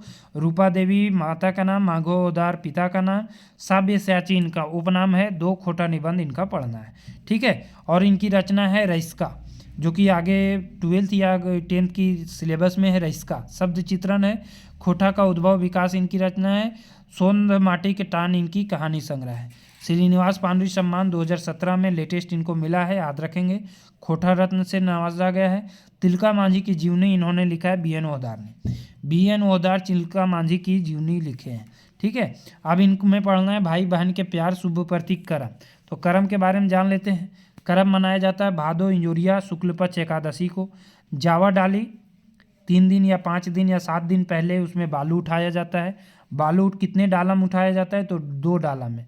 इसमें बेलेंद्री फूल, कांसी फूल, झींगा फूल, ये सब का नाम आया है ना। और इसमें जावा डाली रखा जाता है पाहन या मुख्य डालैतीन के घर। करम डाली गांव के पाहन काटता है। एक ही पेड़ का 2 डाली होना चाहिए, एक ही पेड़ से काटता है। करम में कर्मा धर्मा दोनों भाई की कहानी को सुनाया जाता है कथा में। खीरा को कौन नहीं खाता? तो करमैतिन का भाई नहीं खाता है, करमैतिन के बाप खाता है। क्योंकि खीरा को करमैतिन अपना बेटा मानती है, तो करमैतिन का भाई को भैगना हो गया और भैगना को लोग भगवान की तरह पूजते हैं, इसलिए खीरा का कौन नहीं खाता है? तो खीरा को भाई नहीं खाता है। करमैतिन का भाई खीरा नहीं खाता है, याद रखेंगे। करमैतिन कौन होती है? कुमारी बेटी छुआ या डंगुआ बेटी छुआ। डंगुआ बेटी छुआ उसको कहते हैं जिसका शादी तो हो गया है लेकिन बच्चे नहीं हुए हैं। ठीक है, वो डंगुआ बेटी छुआ कहलाती है। डालैतिन जो 3 से 5 दिन करमैतिन 3 से 5 करमैतिन ही रहती है, जो जावा डाली को जगाने का काम करती है। जावा डाली में गेहूँ, जौ, उड़ीद, धान, कुर्थी इत्यादि जो है अन्न डाला जाता है। जब उसको अंकुरल बूट रहता है तो उसको अंकरी बटरी कहा जाता है, जो अपने भाई को ये खाने के लिए देती है करमैतिन सब। जो एक दिन पहले चना डालती है तो वो चना क्या हो जाता है? अंकुर आ जाता है, तो उसको कहा जाता है अंकरी बटरी। क्या कहा जाता है? अंकरी बटरी। ठीक है, तो इतना चीज़ इनसे जरूर याद रखेंगे। अब है सरहुल के बारे में। फूल कर परब सरहुल, फूलों का त्यौहार सरहुल को कहा गया है। इसमें सराय फूल का पूजा होता है ना। सराय फूल कौन सा? सखुआ वृक्ष में फूलता है सखुआ का वृक्ष। ठीक है, साल वृक्ष भी जिसको हम लोग बोलते हैं, साल का वृक्ष झारखंड का प्रमुख वृक्ष में आता है साल। फूल कर परब सरहुल चैत महीना शुक्ल पक्ष तृतीया को मनाया जाता है। कहीं कहीं ये बैसाख में भी मनाया जाता है। ठीक है, मुंडारी भाषा में इसको क्या कहा जाता है? बह परब। बोन पहाड़े पोंगाइल सभ्यता कहा जाए, अरण्य सभ्यता। बोन पहाड़े पोंगाइल सभ्यता यानी बोन पहाड़े जो छाया हुआ सभ्यता है वो कैसा सभ्यता है? अरण्य सभ्यता नाम आया इसमें। चैत में मनाया जाता है फूल सरहुल और बैसाख में फर सरहुल। दक्षिणी क्षेत्र में जो सरहुल मनाया जाता है वो फूल सरहुल है, यानी रांची के जो दक्षिणी क्षेत्र में मनाया जाता है वो फूल, और रांची से नीचे उत्तरी क्षेत्र में जो मनाया जाता है फर सरहुल। फर सरहुल बैसाख महीना में, फूल सरहुल चैत महीना में, ठीक है, याद रखेंगे, ठीक है। संथाली को और भी सरहुल को और भी कई नामों से जाना जाता है। संथाली में सरहुल को बाहा कहा जाता है, हो भाषा में देसाली के नाम से जानते हैं, कुड़ुक में खद्दी और खड़िया में जाड़कोर, काफ़ी इंपॉर्टेंट है, कुड़ुक में खद्दी और खड़िया में जाड़कोर के नाम से जाना जाता है। सरहुल पूजा सरना स्थल में होता है, सरहुल 3 दिन मनाया जाता है, ये भी क्वेश्चन पूछ चुका है, अभी भी आई है, कितने दिन में मनाया जाता है। अब पूछा जा सकता है प्रथम दिन क्या होता है, दूसरा दिन क्या होता है, तीसरा दिन क्या होता है। प्रथम दिन रूसा या बांगरी होता है, दूसरा दिन सरना पूजा और तीसरा दिन फुलखोसी होता है, ठीक है। अब हम आते हैं यहाँ लोकगीत के बारे में। चलिए फटाफट करते हैं, 1 घंटा से ऊपर हो चुका है समय, 1 घंटा 10 मिनट हो चुका है। अभी हमको लोकगाथा, शिष्ट गीत भी पढ़ना है और एक पथिया डोंगल महुआ में जो छपा है वो सारे पढ़ना है, ठीक है। तो लोकगीत है, लोकगीत में आता है विवाह गीत, सहियारी गीत, छठियारी गीत। छठियारी को नारता भी कहते हैं। इसमें गाया जाने वाला गीत सोहर और झांझन भी होता है। सबसे पहले पर्व त्यौहार गीत में करम गीत और सोहराय गीत, करम गीत और सोहराय गीत, यदि इसमें पूछेगा तो इनमें से सबसे ज़्यादा गीत किस में है, तो विवाह गीत में, ठीक है। पर्व त्यौहार में सबसे ज़्यादा गीत किस में गाया जाता है, तो करम गीत में गाया जाता है, ठीक है। करम पर्व में जावा गीत गाया जाता है, झूमर गीत सबसे ज़्यादा करम पर्व में ही गीत गाया जाता है, बता दिए। करम पर्व में बेलेंद्री, धान के पत्ते, कांसी, झींगा फूल का पूजा होता है, ये सब इसका फूल है, ठीक है। करम पर्व में वाद्य यंत्र है मांदर, ढोल, नगाड़ा, झाल, करताल, ठीक है, ये सब करम पर्व में आता है। और एक नोट में रख लीजिएगा, जावा गीत गाते समय नाच नहीं चलता है, यानी नाच नहीं चलता है। सोहराय पर्व कार्तिक अमावस्या पुष महीना में मनाया जाता है, कार्तिक में भी और कहीं कहीं पुष में भी। ये पशुओं से संबंधित त्यौहार है सोहराय पर्व। कार्तिक अमावस्या अंधेरी में, रात में, काली रात में मनाई जाती है। धान की बाली से पशुओं की माला पहनाया जाता है, जिसको क्या कहते हैं, सटाऊ कहते हैं, ठीक है। 5 तरह के बने खाना को पखेवा कहते हैं, पशुओं को खिलाया जाता है 5 तरह के बने खाना को, ठीक है। सोहराय पर्व कितने दिन चलता है, 5 दिन चलता है। सोहराय और कोभर को जीआई टैग भी मिला है झारखंड में, कब, 2020 ईस्वी में। सोहराय चित्रकला और कोहबर चित्रकला को जीआई टैग दिया गया 2020 में। सोहराय गीत में गाय जागरण गीत आता है, हारा बदिया गीत जिसका सवाल जवाब गीत बोला जाता है, चाचर गीत जिसको बुझौल भी गीत बोला जाता है, गुवार मांगा, गुवार कांदा गीत, ठीक है। तो इतने गीत जो है सोहराय में गाए जाते हैं, ठीक। अगला है श्रम गीत। श्रम गीत में आता है समय, काम के समय काम गाया जाने वाला गीत श्रम गीत। बाल गीत में तो कोई वैसा विशेष नहीं है। ऋतु गीत में आ जाता है, 3 तरह के ऋतु होते हैं। अब बरखा ऋतु में भदरिया, झिंगफुलिया, भटियाली, गोलवारी, मोदियाली, घसियाली, एकदम रट लीजिएगा, इससे ऑप्शन में आ जाएगा तो कंफ्यूज हो जाएंगे, क्योंकि देखिए मोटा ताल, मेही ताल एकदम लगता है कि एक ही जैसा है सभी। तो गर्मी में निर्निया, रसधारी, मोटा ताल, मेही ताल, डहरुआ, और शीत ऋतु में चाँचर, घेरा गीत और डोहा गीत। तो सबसे ज़्यादा गाया जाता है वर्षा ऋतु में। भादरिया से भादों में महीना साथ रखिएगा, वर्षा ऋतु का गीत है। सामान्य गीत। अब आपको पढ़ना है कविताएं।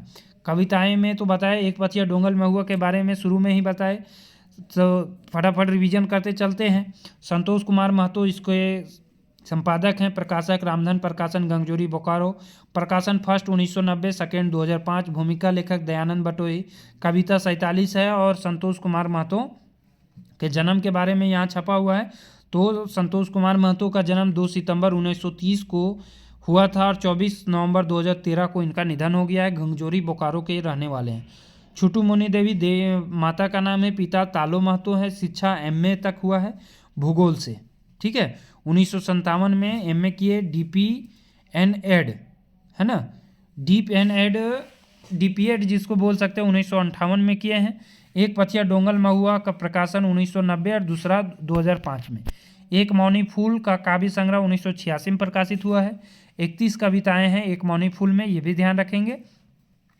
दूसरा प्रकाशन 1988 और तीसरा 2003। किसका, एक मौनी फूल का ही, पहला, दूसरा, तीसरा, ठीक है। चलिए इसमें पढ़ना है। पहला है हमनी सब एक, पांडुरी जी के बारे में आया, पांडुरी जी के बारे में तो हम जान लिए, ठीक है। तो पांडित जी के बारे में हम आगे पढ़ेंगे नहीं, इसमें देखेंगे कविता के बारे में। हमनी सब एक कैसा कविता है, देशभक्ति भाव का कविता है। इसमें प्रमुख प्रमुख पंक्ति आया है, क्या क्या क्वेश्चन पूछ सकता है वो सब ध्यान रखें। जे ईंटे मंदिर मस्जिद वह ईंटे चर्च, जे अर्थ पुराण कुरान वह अर्थ। ये काफ़ी फेमस पंक्ति है। तो पंक्ति का अर्थ भी हमने इसमें नहीं बताएंगे, क्योंकि पंक्ति का अर्थ ऑलरेडी कविता में हमारे नोट्स में हर जगह लिखा हुआ है, ठीक है। तो आप एप्लीकेशन से जुड़े, वहाँ से आप ये हैंडराइटिंग नोट्स डाउनलोड कर सकते हैं, ठीक है। तो ये फेमस पंक्ति है जो पूछ सकता है कि ये कौन सा कविता से लिया गया है। साधनक धरती हमनी फुटवी सुंदरेक सुंदर फूल, बंधुतेक नदी हमनी बांधी आपन अस्थि फूल, दुखे खेते हमनी करी मीठा आनंद एक चास, हमनी मांझे कुछ बांधर चीरे खातिर माये कांचर उगलत जहर लगवत आग रचत नरमेघ, ठीक है। तो ये इतना पंक्ति जो है इनका फेमस पंक्ति है। एक बार दो बार इसे ज़रूर पढ़ लीजिएगा ताकि आपको ध्यान में रहे कि ये कौन सा कविता से लिया गया है। उस समय कंफ्यूज कर जाएंगे कि कौन सा जो है इससे एक हमनी सब एक से लिया गया है, कौन सोहान लागेरे से लिया गया है, कौन मांदर बाजेरे से लिया गया है, तो कंफ्यूज उस समय कर जाएंगे, ठीक है।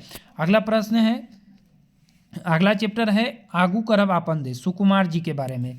सुकुमार जी के बारे में नहीं पढ़े हैं तो इनका नाम है सुकुमार सुरेश कुमार विश्वकर्मा, पूरा नाम। जन्म 2 सितंबर 1956, भेंडरा बोकारो। माता का नाम राघो देवी, पिता विश्वनाथ विश्वकर्मा। शिक्षा स्नातक मानव शास्त्र से, IITI भी इन्होंने किया धनबाद से। इनकी रचना है डाह नाटक, है ना, खोटा नाटक, जो पिछला सिलेबस में पढ़ना था, तो ये इंपॉर्टेंट हो जाता है। इसका 1992 में पहला प्रकाशन, 2010 में दूसरा प्रकाशन। पैनसोखा खोटा गीत संग्रह है। खोटा रत्न से 1993 में इनको सम्मानित किया गया है। खोटा झारखंड रत्न भी सम्मानित किया गया है। झारखंड रत्न सम्मान 2009 में, खोटा अखड़ा सम्मान 2006 में, ठीक है। प्रमुख पंक्ति इसमें कौन कौन सा आता है ये देखिएगा। एक एक गठरी हमनी गीता बाइबल कुरान बांधब, जौर होके एके हाड़ी आपन आपन भात रांधब, नारी के मान देवे सांझे बिहान देवे। ये काफ़ी VVI है, इसको स्टार लगा लीजिएगा। नारी के मान देवे सांझे बिहान देवे, एकरा उठावे खातिर ढीढ़गर जोगान देवे। इसमें ये भी पूछता है कि ढीढ़गर मतलब क्या होता है ना। या एक पंक्ति दे देगा, बोलेगा कि इसका अर्थ क्या होगा, इनमें से 4 ऑप्शन। तो ये कविता जो है वो पढ़ लीजिएगा पूरा पूरा, इसका अर्थ समझ लीजिएगा। नोट्स आप पाना चाहते हैं तो एप्लीकेशन मेरा डाउनलोड कीजिए, वहाँ से इसे डाउनलोड कर सकते हैं सारा नोट्स।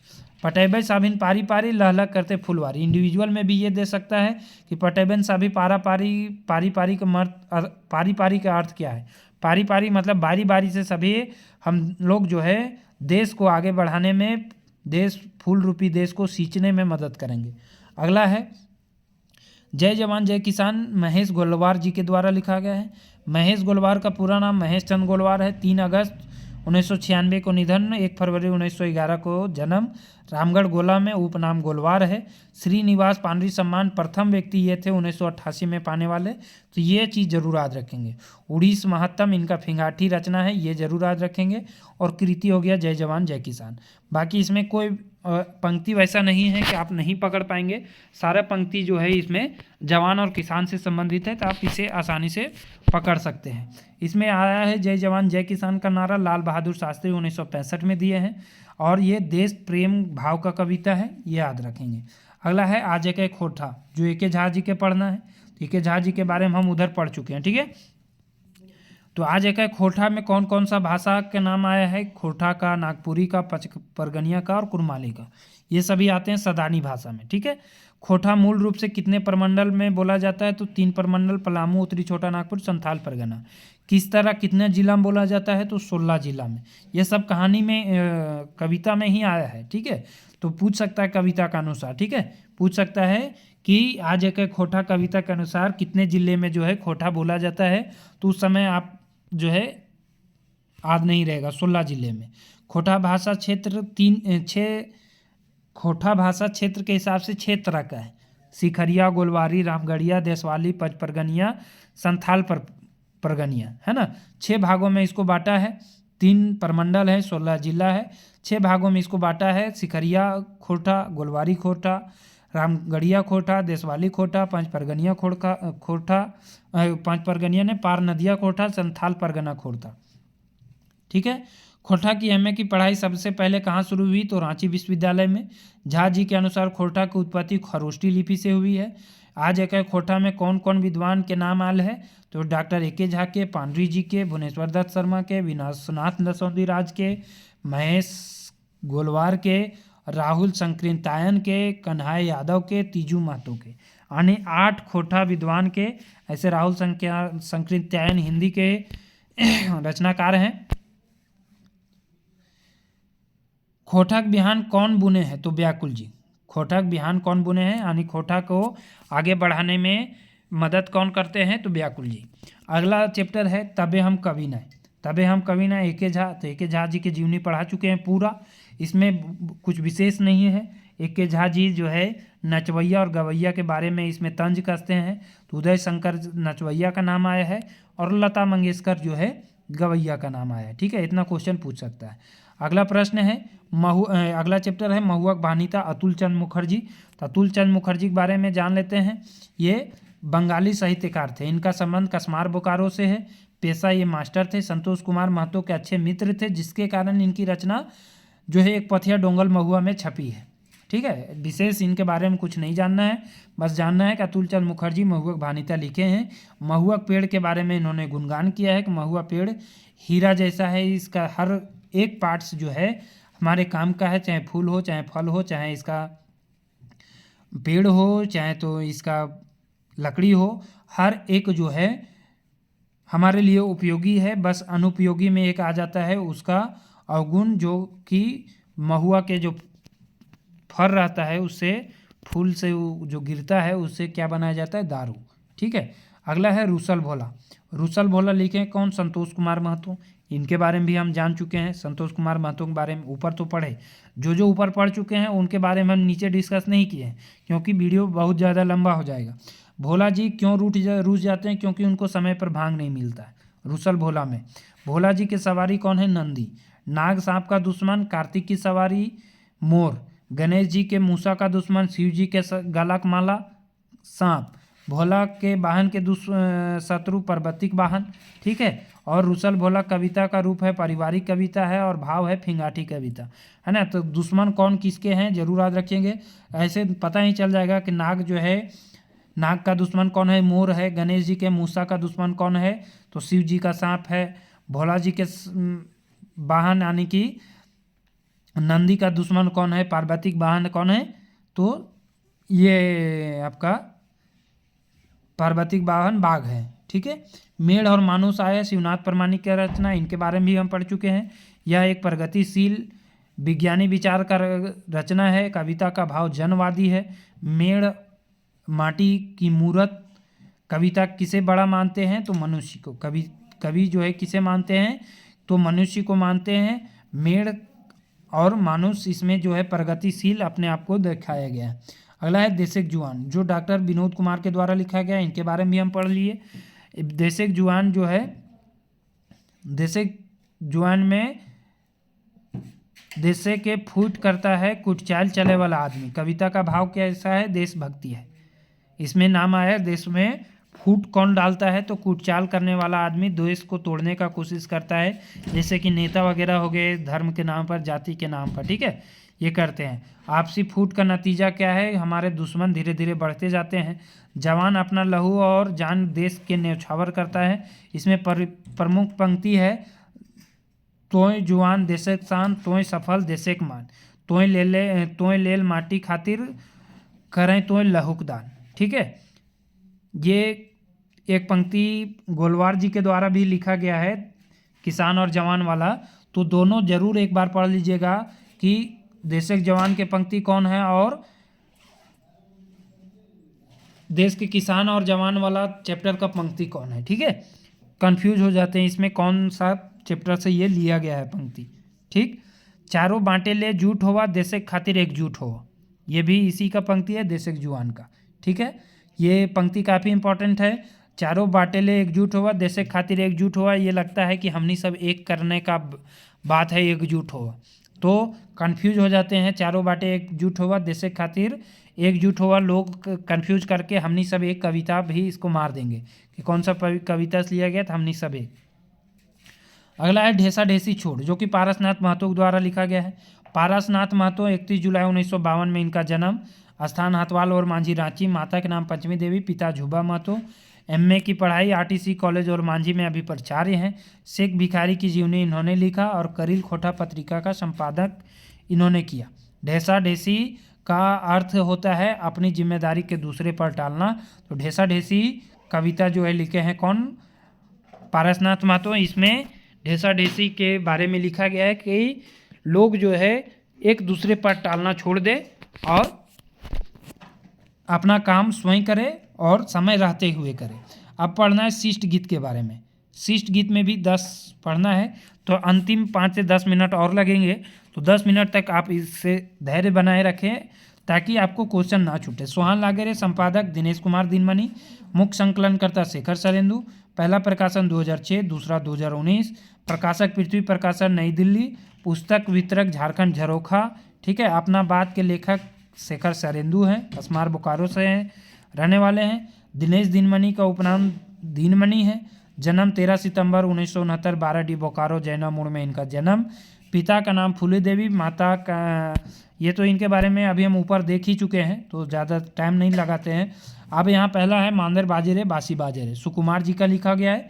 सुकुमार जी के बारे में भी हम आगे पढ़ चुके हैं। ठीक है, खोटा कोकिला सुकुमार जी को कहा गया है। परबों का राजा सरहुल को कहा गया है। चैप्टर में चर्चा आया है परबों का राजा किसका? सरहुल का। परब का चर्चा है करम, सोहराय, बौड़ी, टूसू, सरहुल। क्वेश्चन पूछ सकता है कि इनमें से कौन सा त्यौहार की चर्चा इसमें नहीं आया है, तो क्वेश्चन पूछ देगा। ठीक है, करम परब समय कौन फूल फूटो है? तो झींगा और कांसी फूल। बौड़ी टूसू पूस महीने में मनाया जाता है, एक साथ आता है बौड़ी टूसू। करम परब भादो महीना में, सरहुल चैत बैसाख में। वाद्य यंत्र का नाम आया है मांदर और बांसुरी का। और दोहा गीत का नाम आया है जिस समय बौड़ी परब में जो गाया जाता है, दोहा गीत। ठीक है, तो इतना चीज़ जो है मांदर बाजेरे बांसी बाजे में आया है। इसमें सबसे इम्पॉर्टेंट है कौन कौन सा त्यौहार के नाम आया है और कौन कौन सा वाद्य यंत्र के नाम आया है, कौन कौन सा त्यौहार एक ही साथ आता है, तो बौड़ी टूसी आता है। ठीक है, अगला प्रश्न है बोने पाकले सैया कोर, जो कि लिखा गया है दिनेश कुमार दिनमणि के द्वारा। दिनमणि जी के बारे में भी आगे हम पढ़ चुके हैं, तो इसके बारे में भी ज़्यादा हम देखेंगे नहीं। कोयर इसमें नाम आया है, कोयर एक तरह का फल है। सैया कोयर फल का नाम है। और सैया पति को भी, मर्द को भी सैया बोला जाता है। संवादात्मक गीत है। सैया कोयर हो वो है जंगली किस्म के एगो करिया कोयर होता है। इसमें कुर्थी आता है, कुर्थी एक तरह का दाल है। दोना का नाम आता है जो सरय पत्ता का दोना है, सरय के पत्ता का दोना बनाया जाता है। अगला है सोहान लागेरे, शांति भारत के द्वारा लिखा गया है। शांति भारत के बारे में भी हम पढ़ चुके हैं सोहान लागेरे में। ठीक है, तो सोहान लागेरे में ककर आंचरा सोहान लागता है, तो धरती के आंचरा सोहान लागेरे। कितना श्रृंगार का उल्लेख है इसमें? 16 श्रृंगार का। खेपाए कौन फूल खोसल जाए, तो सरय फूल। कोयला कुकती है आधे राती, कहले रसिक के जगह वो है। प्रकृति का चित्रण इस कविता में मिलता है सोहान लागेरे। सरगम का इसमें नाम आया है। सरगम मतलब होता है संगीत कर सातों स्वर। सरगम का अर्थ होता है संगीत कर सातों स्वर। ठीक है, तो इस तरह से इतने प्रश्न इससे बन सकते हैं। हम चाहे तो इसमें कविता भी डाल सकते थे, लेकिन कविता डालेंगे तो काफ़ी लंबा हो जाएगा। अगला है कत्ते सुंदर छोटा नागपुर, जो कि लिखे हैं दीपक सवाल। तो दीपक सवाल के बारे में छोटा सा है। 11 सितंबर 1973 को इनका जन्म खैरा चातर बोकारो में हुआ है। पिता राम सेवक जायसवाल।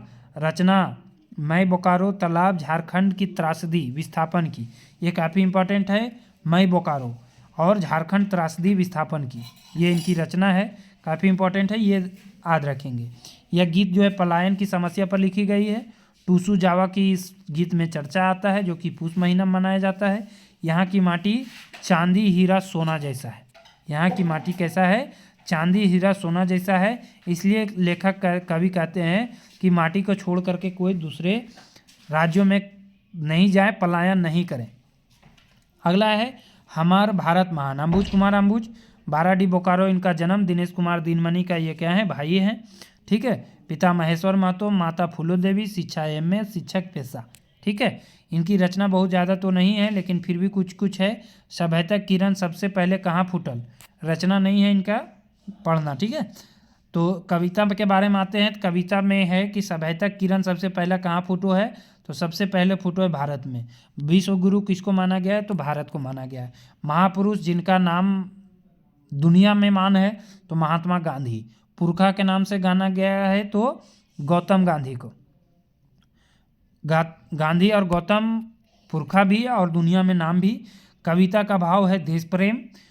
मनुष्य को डीरे खातिर सबको आह्वान करते हैं। मनुष्य को डीरे खातिर सबको आह्वान करते हैं, मतलब देश को, देश प्रेम, देश के लिए जो है हमर भारत महान के बारे में भारत की चर्चा इसमें कहा जाता है। तो देश की आज़ादी खातिर आज़ाद सुभाष भगत बिरसा जान दिए हैं। नारी का नाम आए लक्ष्मीबाई, अरुणा, कोयली, सरोजनी, कस्तूरबा। टोटल 6 महिला पात्र हैं, मतलब महिला का नाम आया है और 8 जो है पुरुष का नाम आया है, जिसमें से कहता है नावा बिहान कौन लेकर आता है? नेहरू, अंबेडकर, 2 यहाँ आ गया।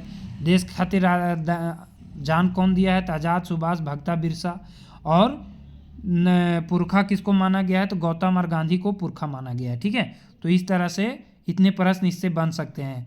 हमारा स्वाभिमान कैसा रखना है? तो तिरंगा जैसा ऊंचा रखना है। स्वाभिमान कैसा रखना है? तिरंगा जैसा ऊंचा। अगला है प्रदीप कुमार दीपक का लिखा मिल के रही हारे। भेंडरा बोकारो के रहने वाले प्रदीप कुमार दीपक 24 जनवरी 1964 को जन्म। उपनाम है दीपक। माता का नाम सुमित्रा देवी, पिता फिरंगी विश्वकर्मा। 1988 ईस्वी से डाकघर में सहायक रूप में कार्यरत हैं। कविता का भाव इस चैप्टर का है देश प्रेम कविता है। कौन? मिल के रहा। और चंदन की रकम कश्मीर की माटी का इसमें नाम आया है। कश्मीर का माटी का नाम कैसा आया है? चंदन रकम का। ठीक है, बस इतना ही इसमें इंपॉर्टेंट है। अगला है सांझे हंसे झींगा फूल। तो सांझे हंसे झींगा फूल महेंद्र नाथ गोस्वामी द्वारा लिखा गया है। जन्म 1955 में 3 अप्रैल डुमरी गिरिडीह में। माता भानुमति, पिता भोलानाथ गोस्वामी, उपनाम सुधाकर और खोटा रत्न 2011 में इनको दिया गया है। इनकी रचना है ओंगठा, खोटा खंड काव्य है। डेगे डेंगे काटा, खोटा कहानी संग्रह है। लाल कोठी उपन्यास है। जोंक एकांकी संग्रह। पोहा बालगीत संग्रह है। तो इस तरह से इनकी रचनाएं हैं जो कि महेंद्र नाथ गोस्वामी। सांझे हंसे झींगा फूल में कौन कौन सा मुख्य पॉइंट आया है? तो गीत में महीना का चर्चा है, भादो महीना का। भादो महीना में फूल भी खिलता है। कौन कौन? कांसी, झींगा, बेलंद्री, ये सब फूलता है क्योंकि भादो महीना में करम पर्व मनाया जाता है। बदरी उमड़ देख देख के मोर नाचती है। अखरा सजता है, मांदर बजता है। कौन महीना में? भादो में। अखरा सज जाता है, मांदर बजता है। करम आने से पहले ही अखरा पूरा सज जाता है, मांदर हर शाम में बजता है, गीत गाया जाता है, झूमर लगता है ना। बोन रक्षा जीवन रक्षा पर्यावरण के समस्या पर अनीता कुमारी द्वारा लिखा गया है। अनीता कुमारी विष्णुगढ़ हजारीबाग के रहने वाले हैं। इसके बारे में ज़्यादा विशेष नहीं पढ़ना है। सेवांतिक बावड़ी मेला सुभद्रा कुमारी को लिखा गया है। पुरुलिया पश्चिम बंगाल। इनका जन्म स्थान 9 फरवरी 1978 का इनका जन्म हुआ है। वर्तमान पता नावाडी बोकारो। सहायक शिक्षिका के पोस्ट पर ये कार्यरत है। ठीक है, तो इतना जरूर याद रखिएगा। बावड़ी मेला का चर्चा आया है। सेवांतिक बावड़ी मेला, सेवांती एक जगह है बोकारो में, है ना। बोकारो और पश्चिम बंगाल के बॉर्डर पर ये मेला लगता है, बावड़ी मेला, जो कि लगता है 15 जनवरी को। पूस महीने में 15 यानी मकर संक्रांति के समय पर। सेवांती झारखंड बंगाल की सीमा पर है ना। पानी पीता है मेला में डोंगी से पानी पीता है। और मिठाई में क्या खाता है? तो बूंदिया मिठाई खाते हैं। ठीक है, जय माँ जननी अंतिम है और लास्ट है दोस्तों। शिवनाथ प्रमाणिक के द्वारा लिखा गया। शिवनाथ प्रमाणिक के बारे में तो जान गए हैं।